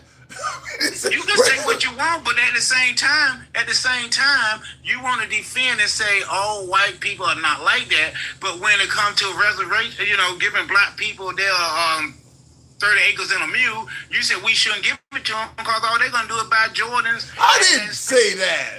I did not. Hold on. I'll tell you what I said. I did not say that. I'm gonna tell you exactly what you said. I know what I said. I didn't say that. They was spending on Jordan New. I didn't say that. I did not say that. Everybody would have rims, so I think you should give them college.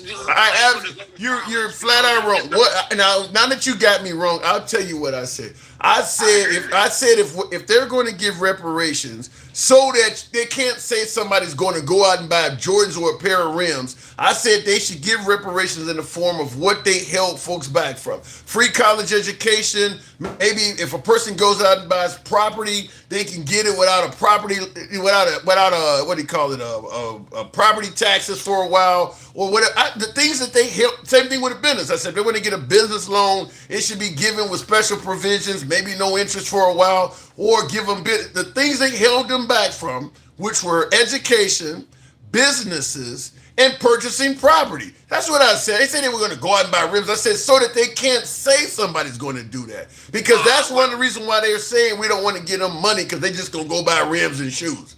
I didn't say they were going to actually do that.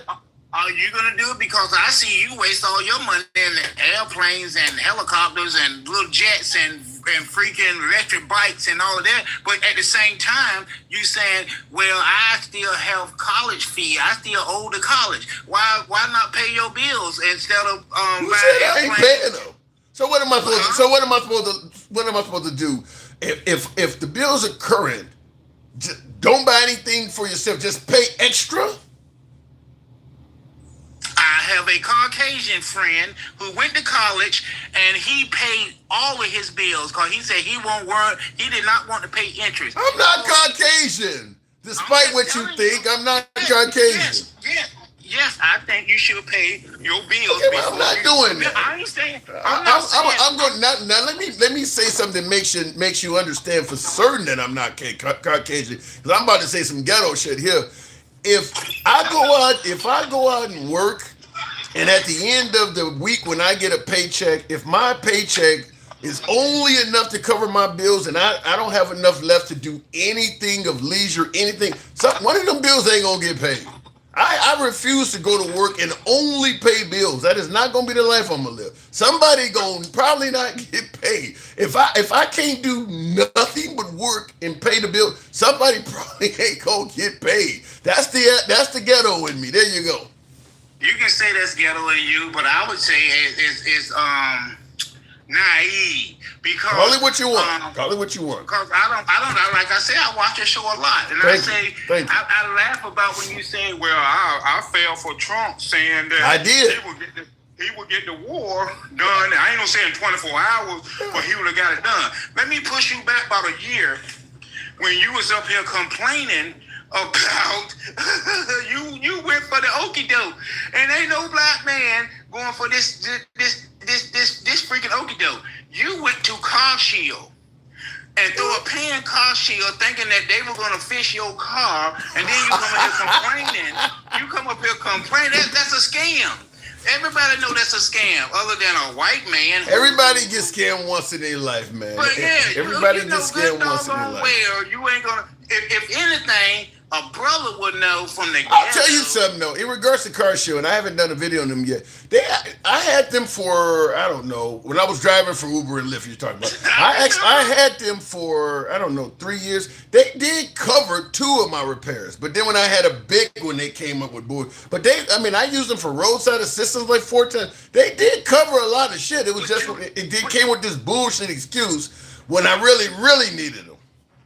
Yeah, you gotta have 3. You gotta have like 3 or 4 call-ins, because they have that on your appliance in your house as well. And when you do it, they gotta come service your appliance more than 3-4 times, and it can't be no old appliance. Like you can't have an old hoop there and try to put it on Car Shield. You gotta almost have a practically brand new car. I'm just saying, I laugh at the stuff you say, because you be fluffing a lot. You be just like now if we say something, you're gonna make sure you say O.J. Simpson got away with it. So do you think it's fluffy when I say if they're a white man who got away with something, just like Carmelo Anthony? Do you really? Yeah, I just brought up how they dirty. I bring up white examples. You just don't hear those. How I brought up how they dirtied up Trayvon Martin, how they dirtied up George Zimmerman, how they dirtied up Rodney King, and none of them deserve what happened to them. I just brought that up 5 minutes ago. It just one in out the other, I guess. You said how they dirtied them up, but you ain't gonna talk about how they dirty up the white guy got dirty. The people dirtying them up were white. That's what you're talking about. You still think that Daniel Penny did the right thing? I think you're talking about the guy that he should be in jail. Okay. I think you was upset because he got I don't believe that Daniel Penny choking that guy out on the subway was trying to murder him. No, I don't think he was. But you think Carmelo Anthony intentionally tried to kill? He stabbed him in the fucking chest. strangle a man and people were telling you, okay, dog, let go, it's okay now, and he kept holding them. I watched the UFC and see plenty of people get choked. You don't see people get stabbed. You're stabbing somebody in the chest, you're trying to cause a serious injury. No, you ain't aiming for the chest, you just stabbing, Tim. That's what you're not understanding. If he would have stabbed You stabbed, okay, let me rephrase it. You stab somebody in the body, you're going to cause a serious. You can stab them in the stomach. You stab them under any armpit. You stab somebody in the body, you're trying to cause a serious injury. I'm trying to get him away from me. If you say you from Chicago in the hood, I've done been to clubs in North Carolina and seen people get shot and walk away. They walk away. It was unluckily for him, that stabbing was fatal. I'm pretty sure he wasn't intentionally trying to unalive that person. He wasn't. But you keep coming up here and say he was trying to unalive him. But the guy who was strangling, Daniel Penny was strangling that little kid. A straight stab. I don't know how many inches this is. If I put this in anywhere in your body, there's a really good chance. There's a really good chance it could be fatal. I mean, unless Carmelo Anthony's just an idiot, a biological idiot. No, Tim. No, you can get many people been stabbed and nothing happened. Many people been shot in the head and survived, but it ain't good odds. Exactly. So you said you did Uber, and so if somebody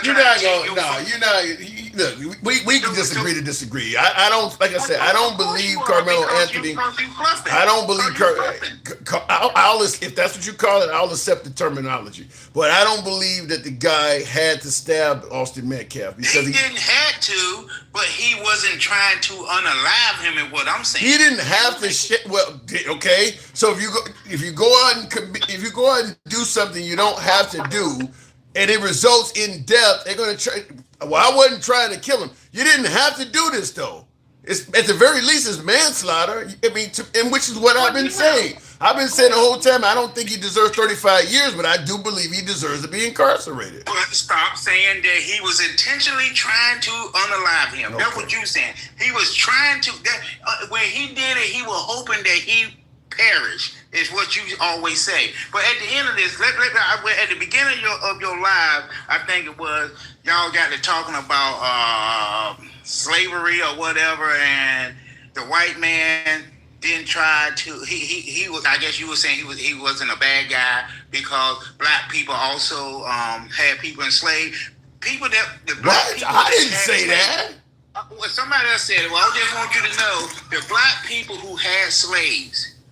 The reason they had slaves because they was their family members, and that's why they bought slaves. Yeah. But you ain't gonna say that, and I just told you. I said I want one better. I said that I think you could probably count on one hand how many African Americans in this country were slaves because there was only about 1 to 10% of white people that owned slaves. Black people that owned slaves for profit. I doubt if it was 10 of them. I like the way you do that. Black people didn't have slaves, but just like white people didn't have that many slaves. You're gonna make you just sound like low key. You don't like white people. That's what it sounds like. I just told you I'm married to a white woman. You can be married to one and still not like it. It ain't that I don't like white people, man. I see evil on both sides, and you. I don't think you do. I guess you. I don't think you do. I think you only see it on. I think you only see it on one side. No, what do you mean? What do you mean? I call it out. I don't think I call it out. You just want to make sure. That's like you said. How you doing, Tim? I'm just hanging out here like Jesse Johnson at a Klan meeting. You never say. What's wrong with that? Change it up. Change it up to a white okay, I do say sometimes. I say I'm just like hanging out at Al Sharpton at a Klan meeting. I'm just saying, change it up, Tim. I like your show. I've been watching it for a minute, but you are really nitpicking. Your show used to be educational. Now it's a comedy. You nitpicking. You comedy. That's why you like talking to Mega Reacts. It's comedy. Hold on. I like talking to MAGA Reacts because I like talking to. No, I like talking to MAGA Reacts because I like talking to MAGA and opposing guests also. if there were more MAGA reacts, you'd hear from them also. I'm not singling out him because, as you say, he's comedy or something. I don't get a lot of folks on the right side of the aisle, but I would bring up scholars that lean right if they came on the program. I ain't just picking him out for the sake of who he is. Well, make him stay on topic. Don't let him go to the freaking. Well, when January 6th, it was a 1-point game, and when it's a 1-point game, that's what I'm looking at. Just make him stay on topic. We ain't talking about that mega react. There's so much stuff going on in 2026. No need to talk about something way back there, or Kamala Harris was not black, or none of that crap. We're gonna stay on topic. Donald Trump is right now sucking. And he trying to take medals from black people and give it to put his name on everything. He want to put his name on everything. Let's talk about that and why he don't deserve it. Don't let them slide you away over to some dumb. Well, one thing I will give you credit and certainly thank you for is, based on your answer, you certainly do watch the program, because some of the stuff you bring, he ain't even said that in a while. So you do watch and you remember. So I do appreciate you tuning in. Yeah, I pay attention to your show, and half of the time I'm at work and I need entertainment. But daggone it, I had to turn from your show because it gets so ridiculous. Especially when MAGA reacts get up here. I'm like, where is Mike at? What freaking Takesha just said, forget it. I ain't even coming up. Yeah, I ain't heard from Takesha in a while. But I used to also have people like what is it? Fancy Prancy was MAGA. I mean, the thing with the MAGA side of the aisle, because Trump ain't delivering, it's a fracture in the Republican Party, and some of the hardcore MAGA are not as happy with Trump, so they don't have as much to defend at this point. So I don't get as much. MAGA reacts is obviously defending some points that people find indefensible, but like the economy and stuff like that, he's not done a good job. Yeah, MAGA react is ridiculous. But I'm glad my boy's back. What's his name? Daggone it. I'll get Gen X up here. What about Straight Talk? You like Straight Talk? Straight Talk is ridiculous. He done kicked me off. He done blocked me from his life. Oh, no. Yeah, Straight Talk is ridiculous. Now, but I'd rather listen to him than MAGA react. But what's the guy you had up here? Moo. Yeah, there you go. Moo. I miss Moo. I ain't seen Moo. Moo is straight socialist. Yeah, but Moo be kicking facts. Moo be facts. And that's what I'm saying, Tim. It's okay to fluff long you fluff with facts. You just sometimes just go off rails like, yeah, the black guy is just ridiculous, and when no such thing as racism. Let me ask you. Let me get you accusing me of fluffing before I'm moving on from you. Can black people be racist? Yeah, look at you. So black people, can they be racist against white people? I didn't really think. You're stuttering. I'm telling you, I didn't look at it like Stick the Ruler now was looking at it, but after they put it out there, like when you say that's a long answer. This is a long answer. I'm giving you the answer. Half of the time you don't realize you using the system that they talking about. When you say, well, 1 minute you will say you're losing credibility by the minute. You said in Chicago, everybody over there, the mayor, the police officer, all of them are black. So what you mean? They can be rude to black people, white people, so they can be racist. But then the next day you will say the black people over there, that's the mayor and the cops, they being mean to black people. Because we know that black officers treat black people worse than they treat white people. So see, that's the system they're talking about. It don't matter how much power the black man got. He have to follow the rules. But the question is, can black people be racist to whites? They can be prejudiced. So they cannot be racist to white people. They can't. If I got a business and I'm being racist to a white guy, I'm losing money. And some people don't mind losing money. They say racism is expensive. Some people don't mind losing money. People in business, they want money.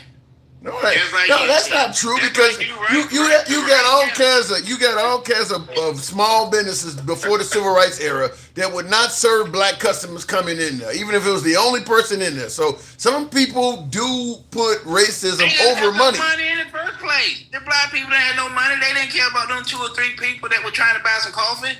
They didn't have no money. Why they You they wasn't accusing worried about me? them. You lost all credibility. You're accusing me They of didn't have- they was- you accusing come on, me of fluffing when you can't even admit that African Americans can be racist to whites. You lost me with that. I'm trying to keep it real, Tim. That ain't How can keeping it they real. be That's, racist if they that not is not- that is being discriminatory against white people.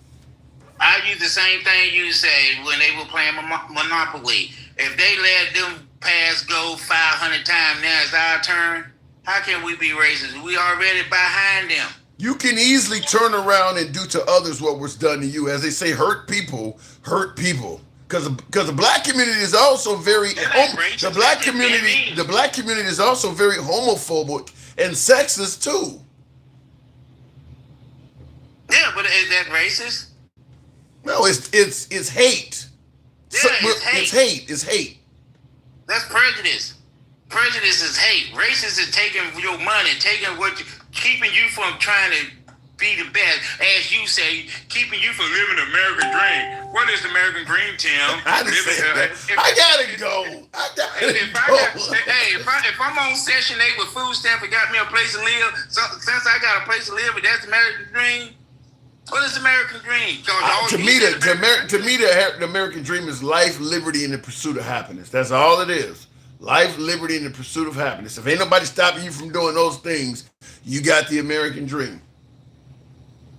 Hey, I hear you. Man, everything I told you, don't forget it. Don't forget it. Remember all this. You also told me blacks cannot be racist to whites. I want to forget that. You done heard that quite a few times. And it's wrong every time I hear it. I gotta go, Popo. You wasn't ready to come up, remember? Thank you for coming up. Thank you for watching the show. You're wrong on everything, but I appreciate your support. I know. Thank you. All right, moving on with the program. He's wrong on everything, though. We just reached 100,000, by the way. Thank you guys that are tapping the screen. Smash that like button if you're watching on YouTube. Give your boy a sub also. Helped out the program as well with the subs. Helps out. We do want to get more Republicans, conservatives, and MAGA. Would love to get more of them. So if you lean right, have some of your folks come listen to the show. If you're MAGA, you're conservative, have some folks come. We don't have moderators, so it's not like your comments are gonna get deleted and all this other bullshit that happens on some other liberal programs. We let you speak here. Probably the only thing I will block is somebody typing the N-word over and over again. That does happen. Probably every other show, somebody's in the comments just being racist. If you want to say you think blacks have had too much watermelon or something crazy like that, yeah, it's racist too, but I don't delete that type of stuff. The N-word, I have to because the apps will start canceling the program. But other than that, we don't censor. But yeah, people in the comments are throwing the N-word around all the time. It is what it is. In the comments, real quick, and in regards to our poll, nearly 300 responded so far. That question still going on. Is Gangsta Grandma a racist? Out of nearly 300, 295 participants, 46% say yes, Gangsta Grandma is a racist. Lewis, appreciate the hat and mustache. Yeah! Some of you folks helping your boy out. Thank you for the hat and mustache. Speaking of which, good evening, Lewis. Black people can't be racist. They can be prejudiced. I disagree. Look, here's my opinion on it. Anytime something happens to an African American and our community is claiming what happened to that person is racist, if you do the exact same thing to hold on, hang on. If you do that exact same thing to a white person and say it ain't racist when it happened to them, it's bullshit. You got echo. Say it ain't racist when it happened to them. Tim, I got an echo right now. So stay down now. Come back up. All right. Shit. I don't know what you did, but it wouldn't left fast. To me, yeah, like I said, if the victim went through the same experience, then the label should be the same. I mean, we as African Americans call white people racist for all sorts of shit.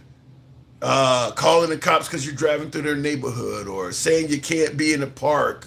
Karen's friends, we call Karen's racist all the time. So if you're in a black neighborhood as a white person and they're saying some of the same shit Karen say, if it's racist when you do it to us, then it's racist when we do it to you. I don't believe that you can do the same thing to a white person and somehow the definition of it gets downgraded. You just never get me to believe that. I do believe black people can be racist. I just do. Tim, your understanding of racism is flawed. No, it ain't. I don't believe racism is based on skin color or control of the system. Going back to, I think it's mostly based on hate. Lewis, good evening. Hey, how you doing, Tim? Hey, Tim, I think when we go on that, and I'm just going to go back a little bit, when we go on that reparations thing, I think especially when you're talking to a white tea person, they think you saying that it should come from them. What they don't understand is we're not saying that white people owe us reparations. We're saying the United States owes us. I don't think they care. I don't think they care. I don't think even if the money was coming from black people, I think they would be against it. They just don't want. I mean, they don't even want Juneteenth. They don't care. They don't want to apologize for it because a lot of people wish it was still going. I'm being honest with you. They don't care what the money. They're not going to give you anything. They didn't even want an apology issued, which costs nothing. But what you don't understand is that we don't care what they think. I mean, my thing is like we don't care what they think, but it's the logical part of it is that they need to think that we're talking about they owe us something because all they say is we didn't do anything. Why should we have to pay it? Nobody's saying you have to pay it. We're saying that the United States has to pay it. The United States paid it to lots reparations to everybody. Well, they're gonna say it's their tax money though. Yeah, but it's ours too. No, they don't want their tax money going to reparations.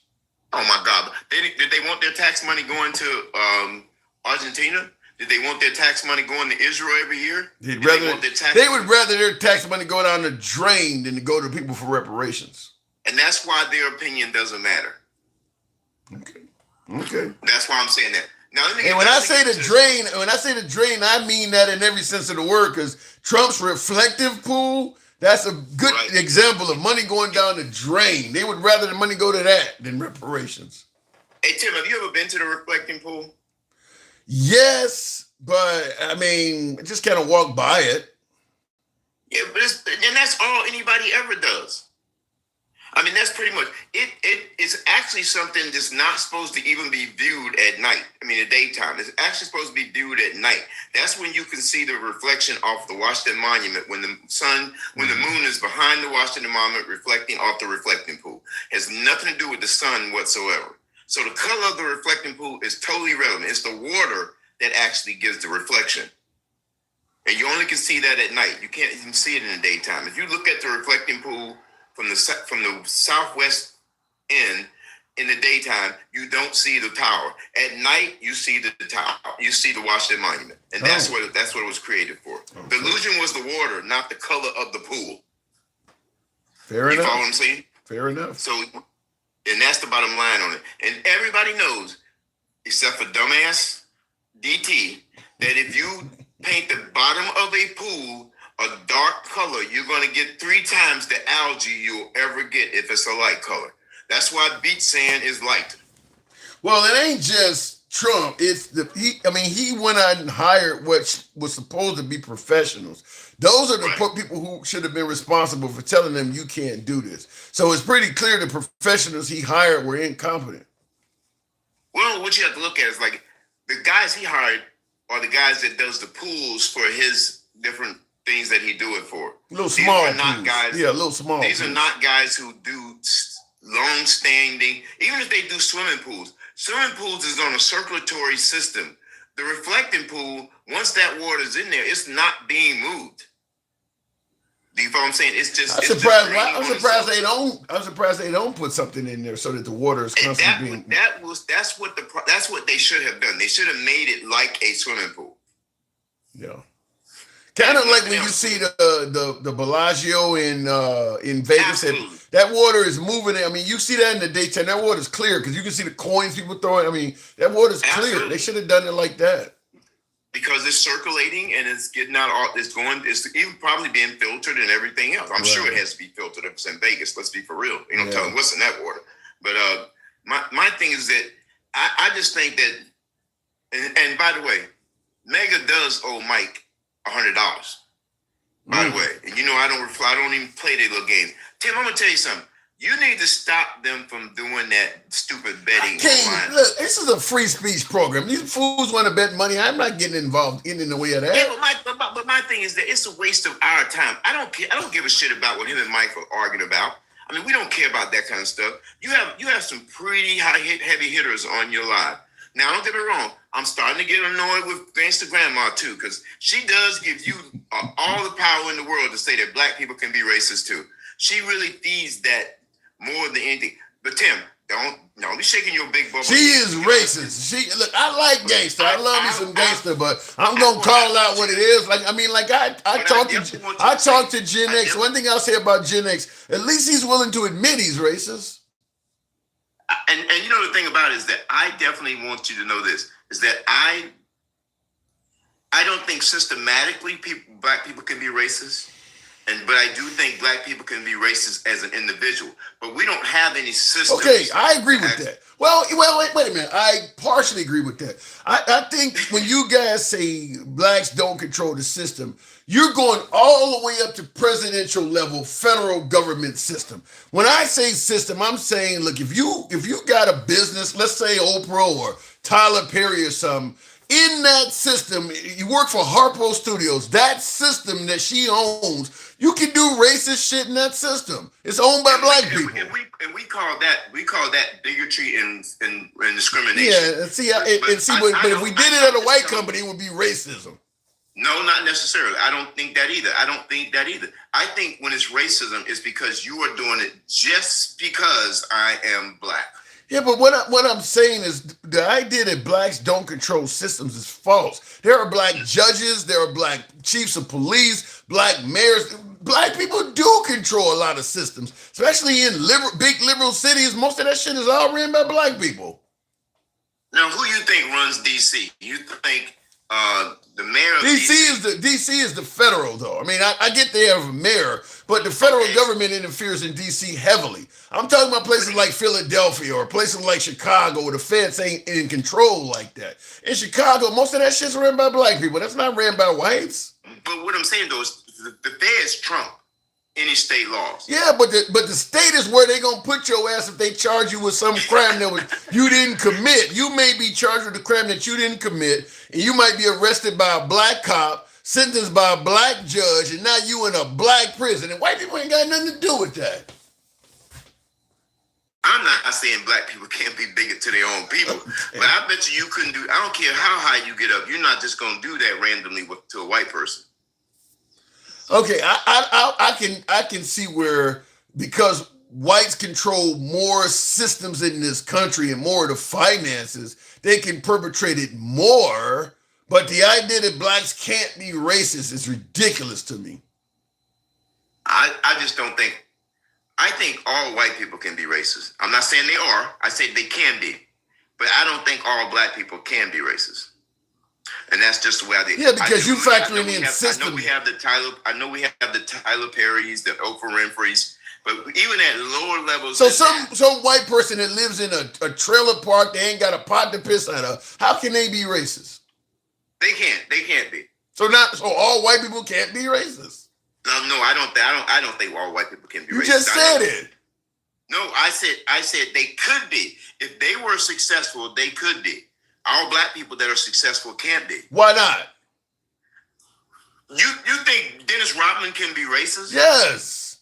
If he wanted to, I mean, if he goes out, look, maybe he's looking for an accountant or an agent, and he only hires black people.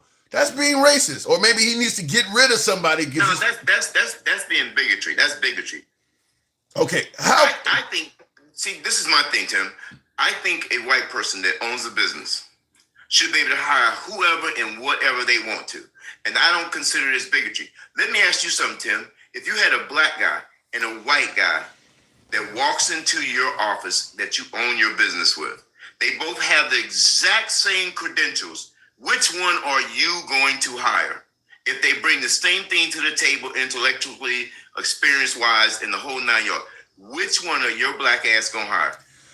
You know, it's crazy because maybe one of them told me a joke during the interview or something. I don't know. It's got to be something. You know which one I'm going to hire, Tim? I'm probably going to hire the black guy because I know that motherfucker probably probably listen to R&B music or rap music that I can deal with. I know when I okay, all right, I'm fluffy. Yeah, probably. You're probably right. You're probably right. So I don't blame white people when they do the same thing.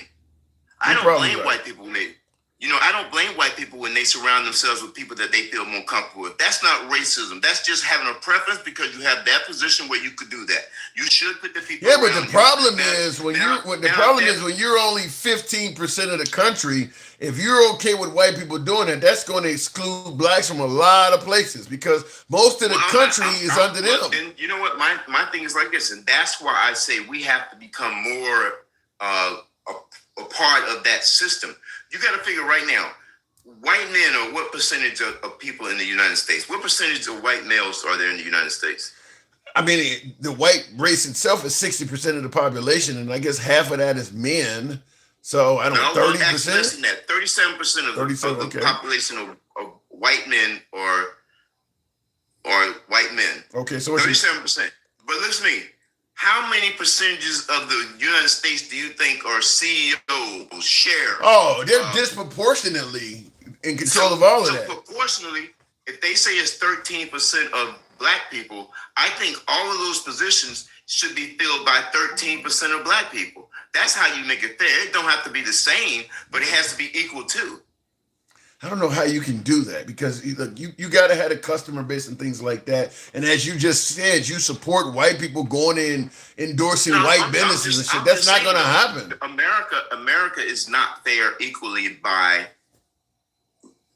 design, by sex, by race, by color, by nothing. But is there any country on earth that is?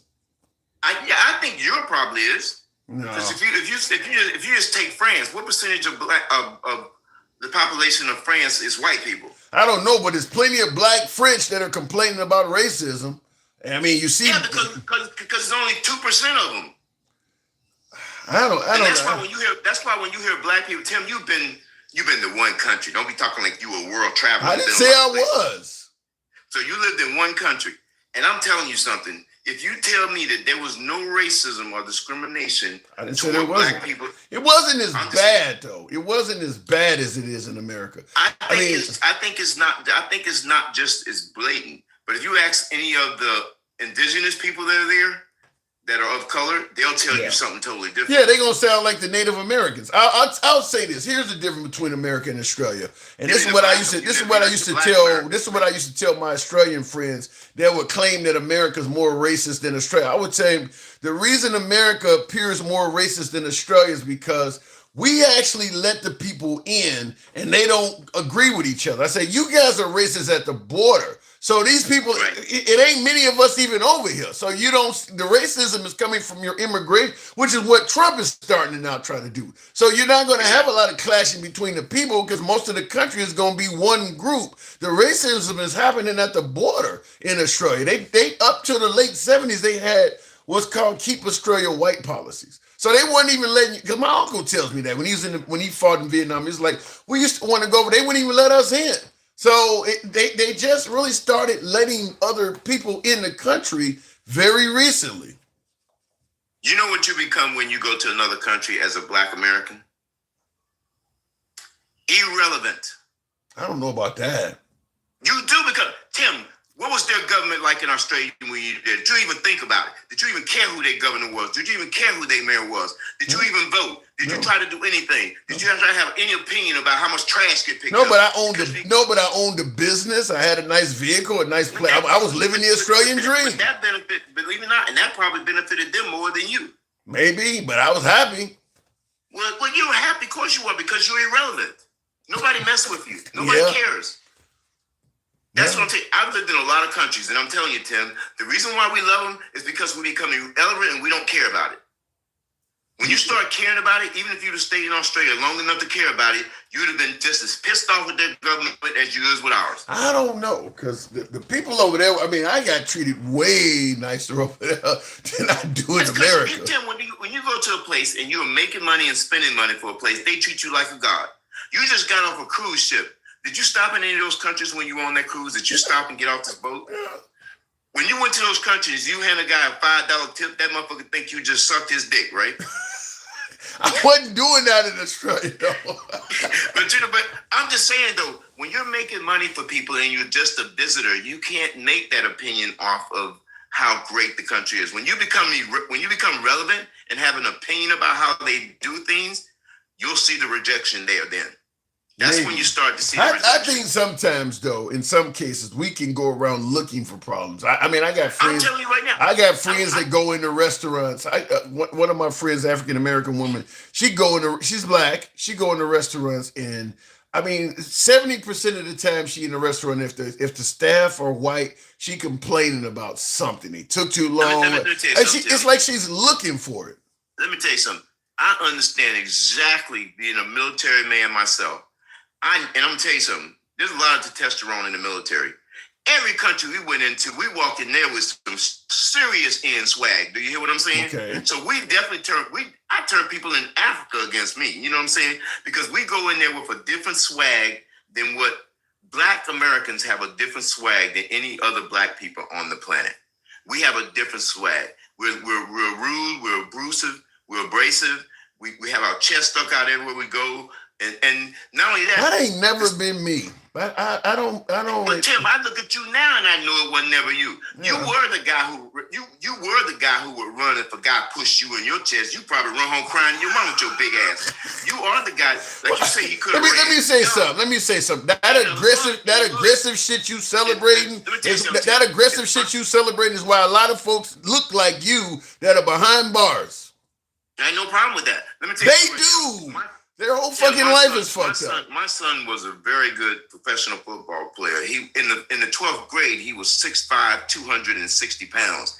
Defensive end, went to college on a scholarship, played 4 years in the NFL. Badass dude. If my son came home crying because somebody whooped his ass, I'm dragging his ass back down there.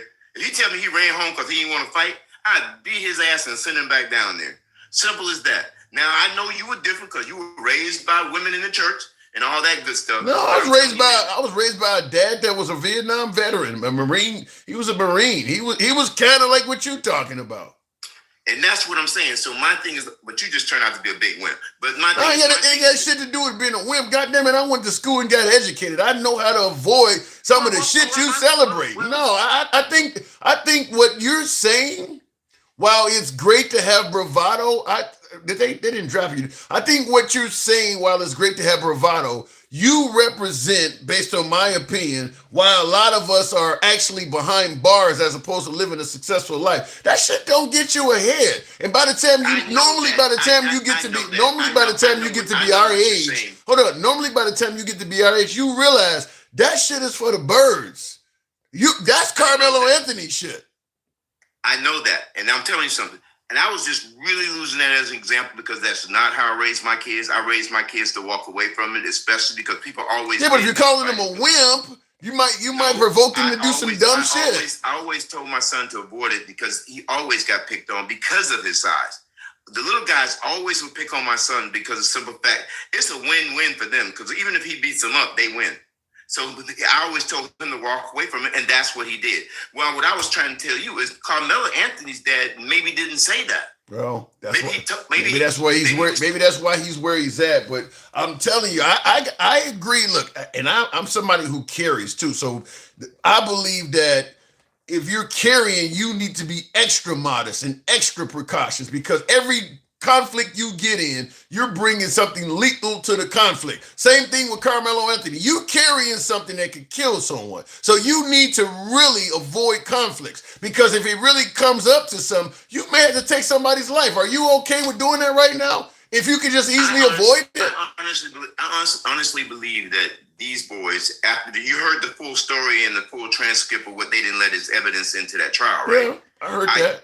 I think Carmelo Anthony might have known the reputation of these boys before he even got in that situation. Which makes it worse. No, don't make it worse. Why would you go sit down next to that? When you got your hand in the bag on a knife, why would you go do that? He was just trying to get out the rain and went in there because he was invited in there. Yeah, he was just take that knife away. He ain't sitting over there. This is the same argument I give about Kyle Rittenhouse, George Zimmerman, when people carry lethal weapons, it caused them to do shit that they would not do if they weren't armed. I carry concealed and been doing it for years, worked in law enforcement, and I have never pulled my gun in anger when I'm pissed off with somebody. Bro. I've never done it. No, but I don't think Carmelo Anthony goes over there if he doesn't have that knife. I think he does. I think a kid does do that at a track meet. That's just my belief. I believe he does. We don't know why he had that knife in his bag. That never came out why he had it. He didn't have it for protection. So, but I don't know if that ever came out. I don't really know that full story. I'm not one to say that he made a good decision, but I'm not surprised that a kid made that decision. And my thing is this right here is that it was a bad decision, and I think he should pay a price for it. I think the price that he paid for was way too much. But I'm not the one to judge that. I think in appeal, they have to, they'll probably definitely get that lowered. What pisses me off about it and make me think that it was discrimination was the simple fact that they had 2 other cases in that same state, and those people only got 10 years or less. You get an argument from me. I think 35 years is ridiculous. I got to move it on, Lewis, but that's probably the one thing we definitely do agree on is that they gave him people go out and kill multiple people and don't get that much time. I think that was a bit harsh to give him 35 years in prison. And not only that, but all the stuff that they hid behind that never got released too. And that too. That's where he'll win on appeal because and don't get me wrong, they made a deal with his lawyers made a deal with the judge. Some kind of shaky deal. All of that looks shaky. We'll see. I mean, he's on appeal. We'll see. But I got to go, Lewis. Thank you. All right, man. Take care, Jim. Thanks, Tim, for bringing me up. Anytime. Appreciate it.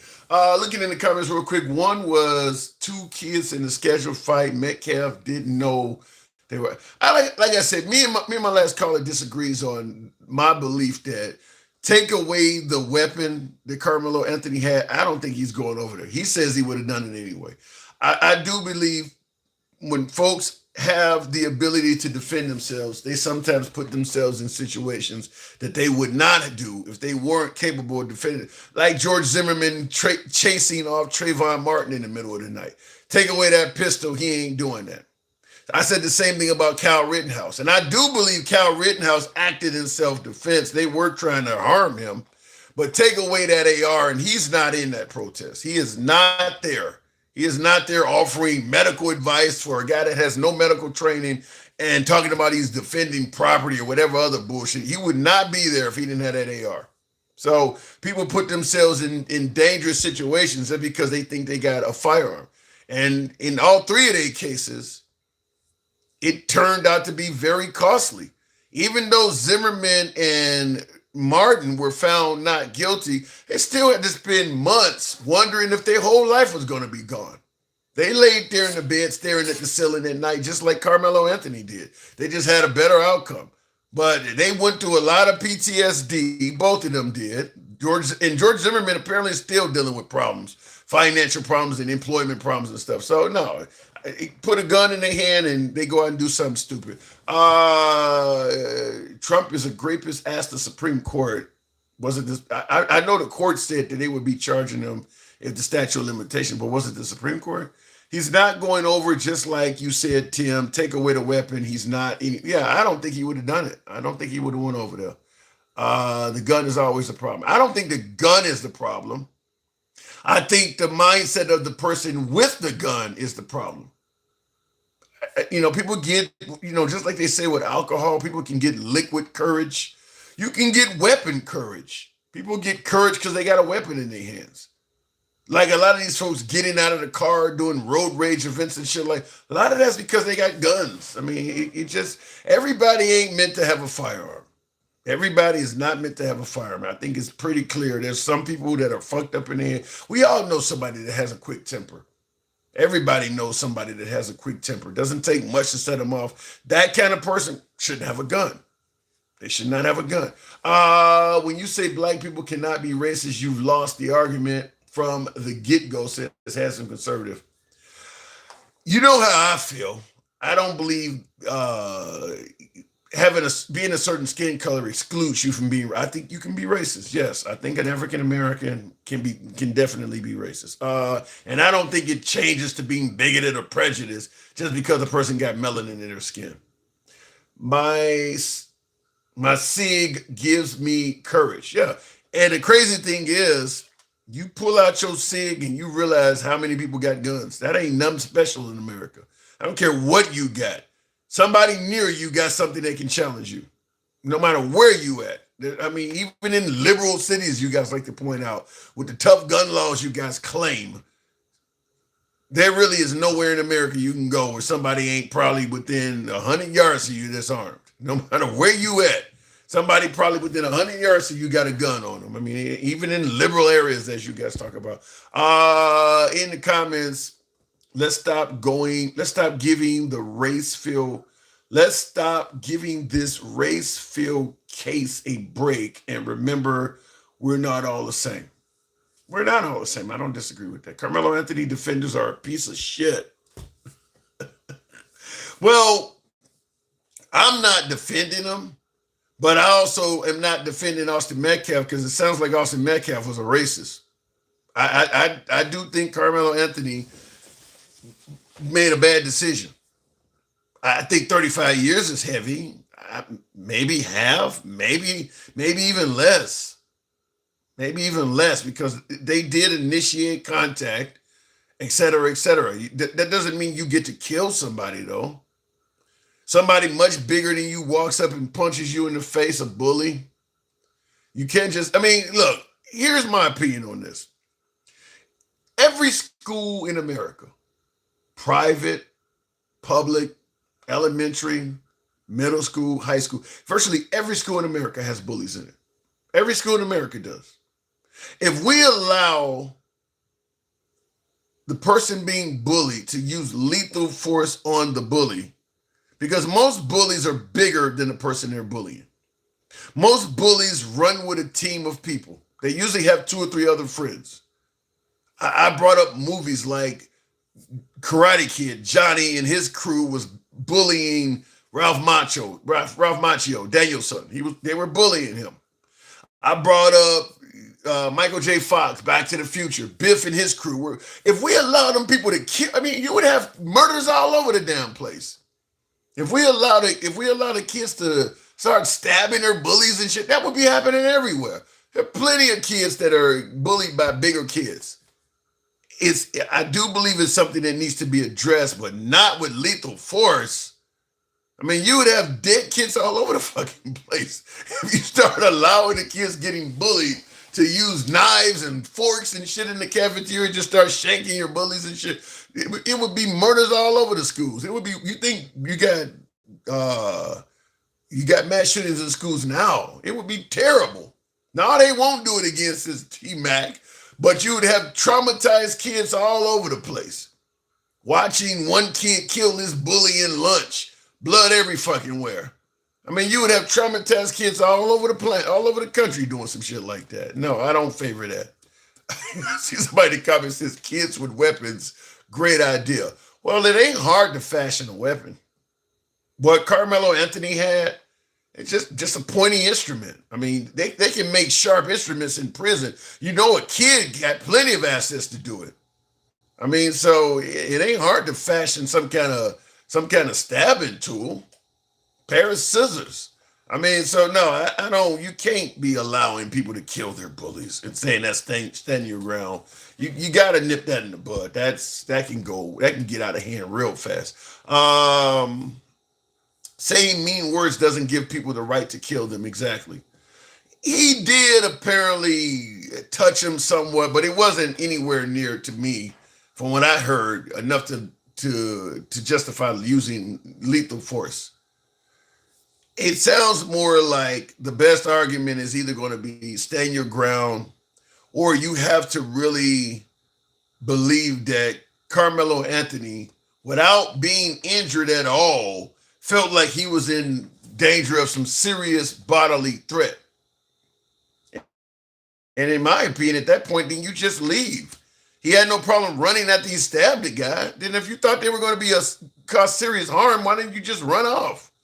You didn't have a problem doing it once you stabbed him. You didn't stay there. So he made some bad decisions, which is why I do believe Carmelo Anthony deserves some time behind bars. I don't think he should walk. We can argue about the 35 years. I'll grant that, but he definitely deserves some time behind bars. Why wouldn't you go sit somewhere to get away from the rain because you don't have a weapon?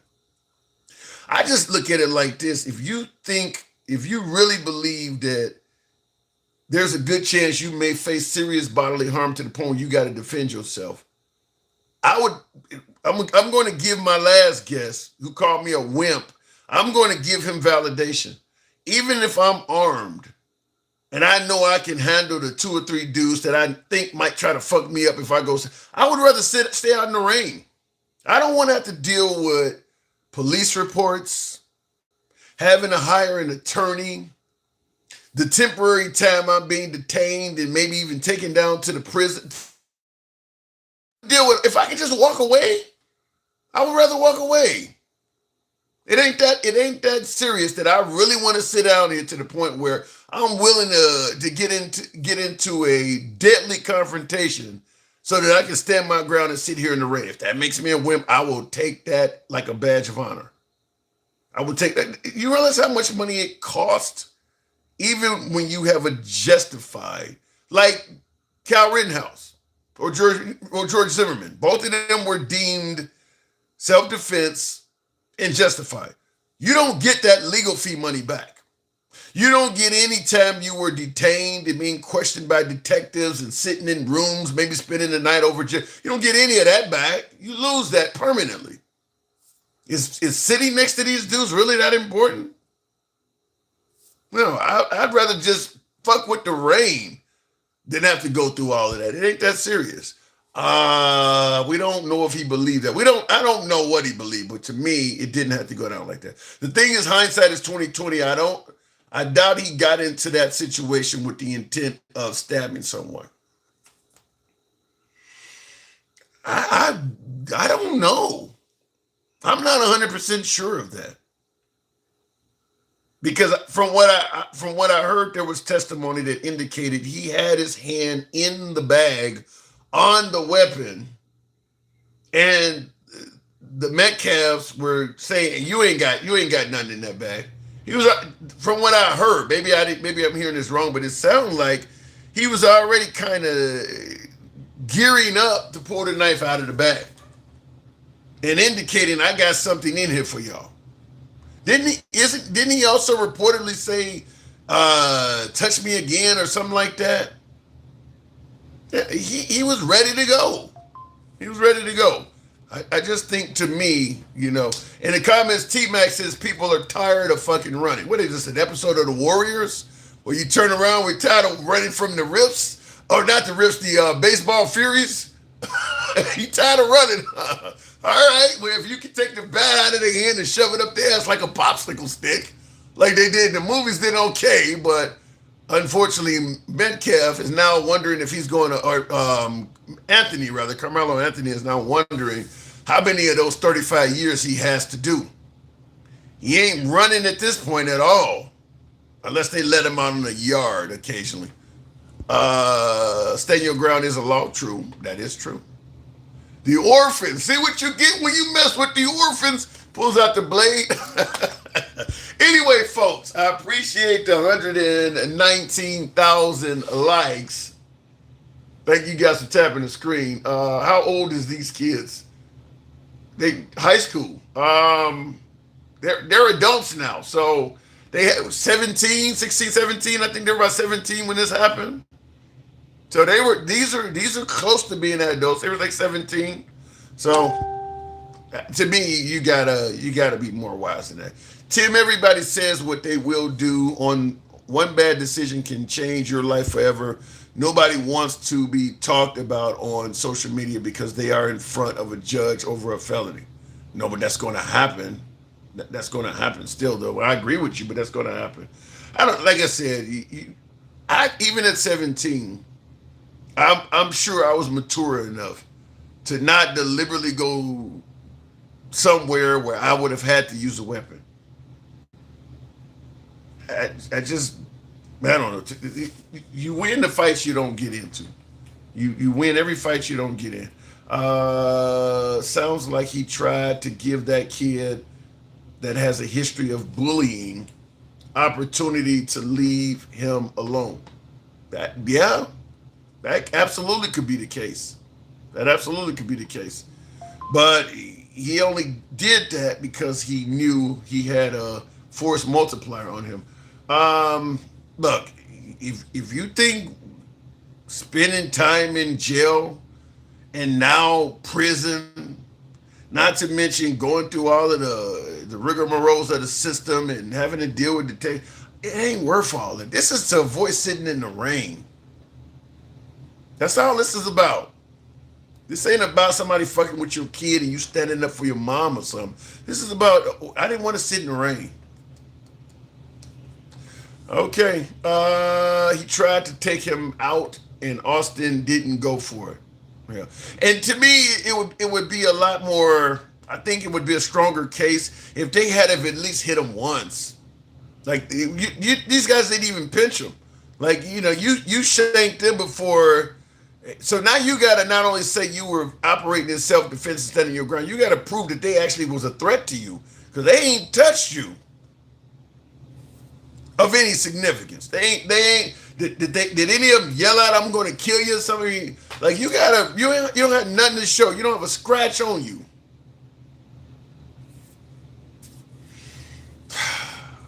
It don't look good. I would fluff and spin it if I could. It don't look good. So I said I don't see how Carmelo Anthony should be able to walk. I think he definitely deserves some prison time. They ain't even touched you yet, dude. I mean, you don't already stab one of them. This is solely based on. This is like the cops with that bullshit of I fear for my life. That type of shit. We let cops get away with that crazy shit all the time. I fear for my life. Ain't nobody done nothing to the cop and he was allowed to shoot and kill somebody because he just used the magic words. I was in fear for my life. That's what Carmelo Anthony seemed like he's trying. It ain't gonna work for Carmelo Anthony like it does for a guy with a badge. It ain't gonna work for them. He shouldn't have had the knife. From what I hear as a runner, they carried a blade around to scrape dirt out of their cleats. So from what I hear, it's not uncommon to have the little fold-up pocket knife. So it ain't like he came to school with a fucking Crocodile Dundee knife or something. He just came to school with a pocket knife. So go figure. Stay away from trouble and you win every time. Well, as they told Daniel-san in Karate Kid 2, there may be trouble looking for you. He told the guy, I'm not looking for any trouble. The guy told him, well, there may be trouble looking for you. That's because you try to stay away from trouble don't mean trouble can't sometimes find you. Sometimes it can come find you. They both should have been home studying, doing homework. No, they were at school for something, sports or something, weren't they? No, they weren't out of place. Sean, you said they pulled a chunk of Carmelo Anthony's hair out? I haven't heard that. Has anybody heard that? They pulled a chunk of his hair out. Did that before he stabbed anybody? I haven't heard that. Yeah, I haven't heard that. That would change some of it. Now they are in the process of injuring him at least.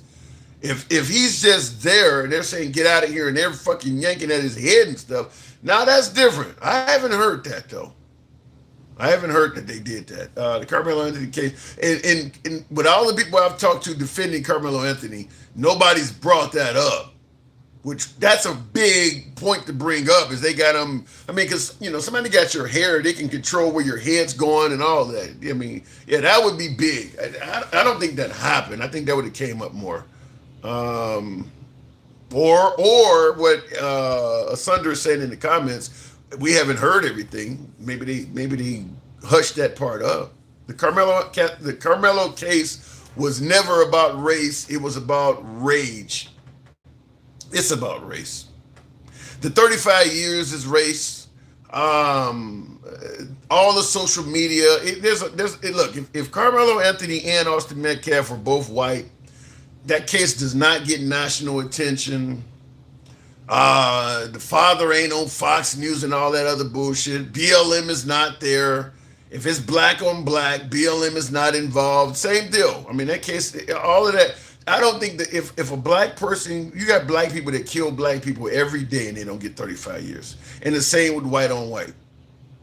Certainly in a case like that, it ain't like he went into a liquor store and shot the guy behind the counter because he wouldn't get the money out fast enough. 35 years is real heavy for that. Real heavy for that. Because I believe Anthony was wrong to stab him. But I too don't believe that was the goal was to kill him.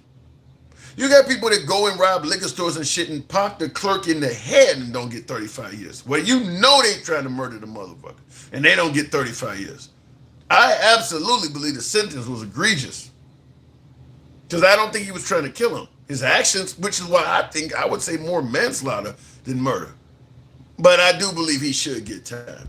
It's your boy Tim the Handsome Liberal. I got to step away. Thank you folks for tuning in. Follow the program if you're watching us on Instagram, Substack, TikTok, or Clapper. Give your guy a sub if you're watching on YouTube. It's early enough. We may come on in a couple more hours. Depends on the news, and news changes everything. Take care. See you guys later. Don't go out like Austin Metcalf, or Carmelo Anthony, rather. Don't go out like Carmelo Anthony. Use your noggin before you may use what's on your hip, on your appendix, on your ankle, or wherever you happen to carry. Holla. See ya.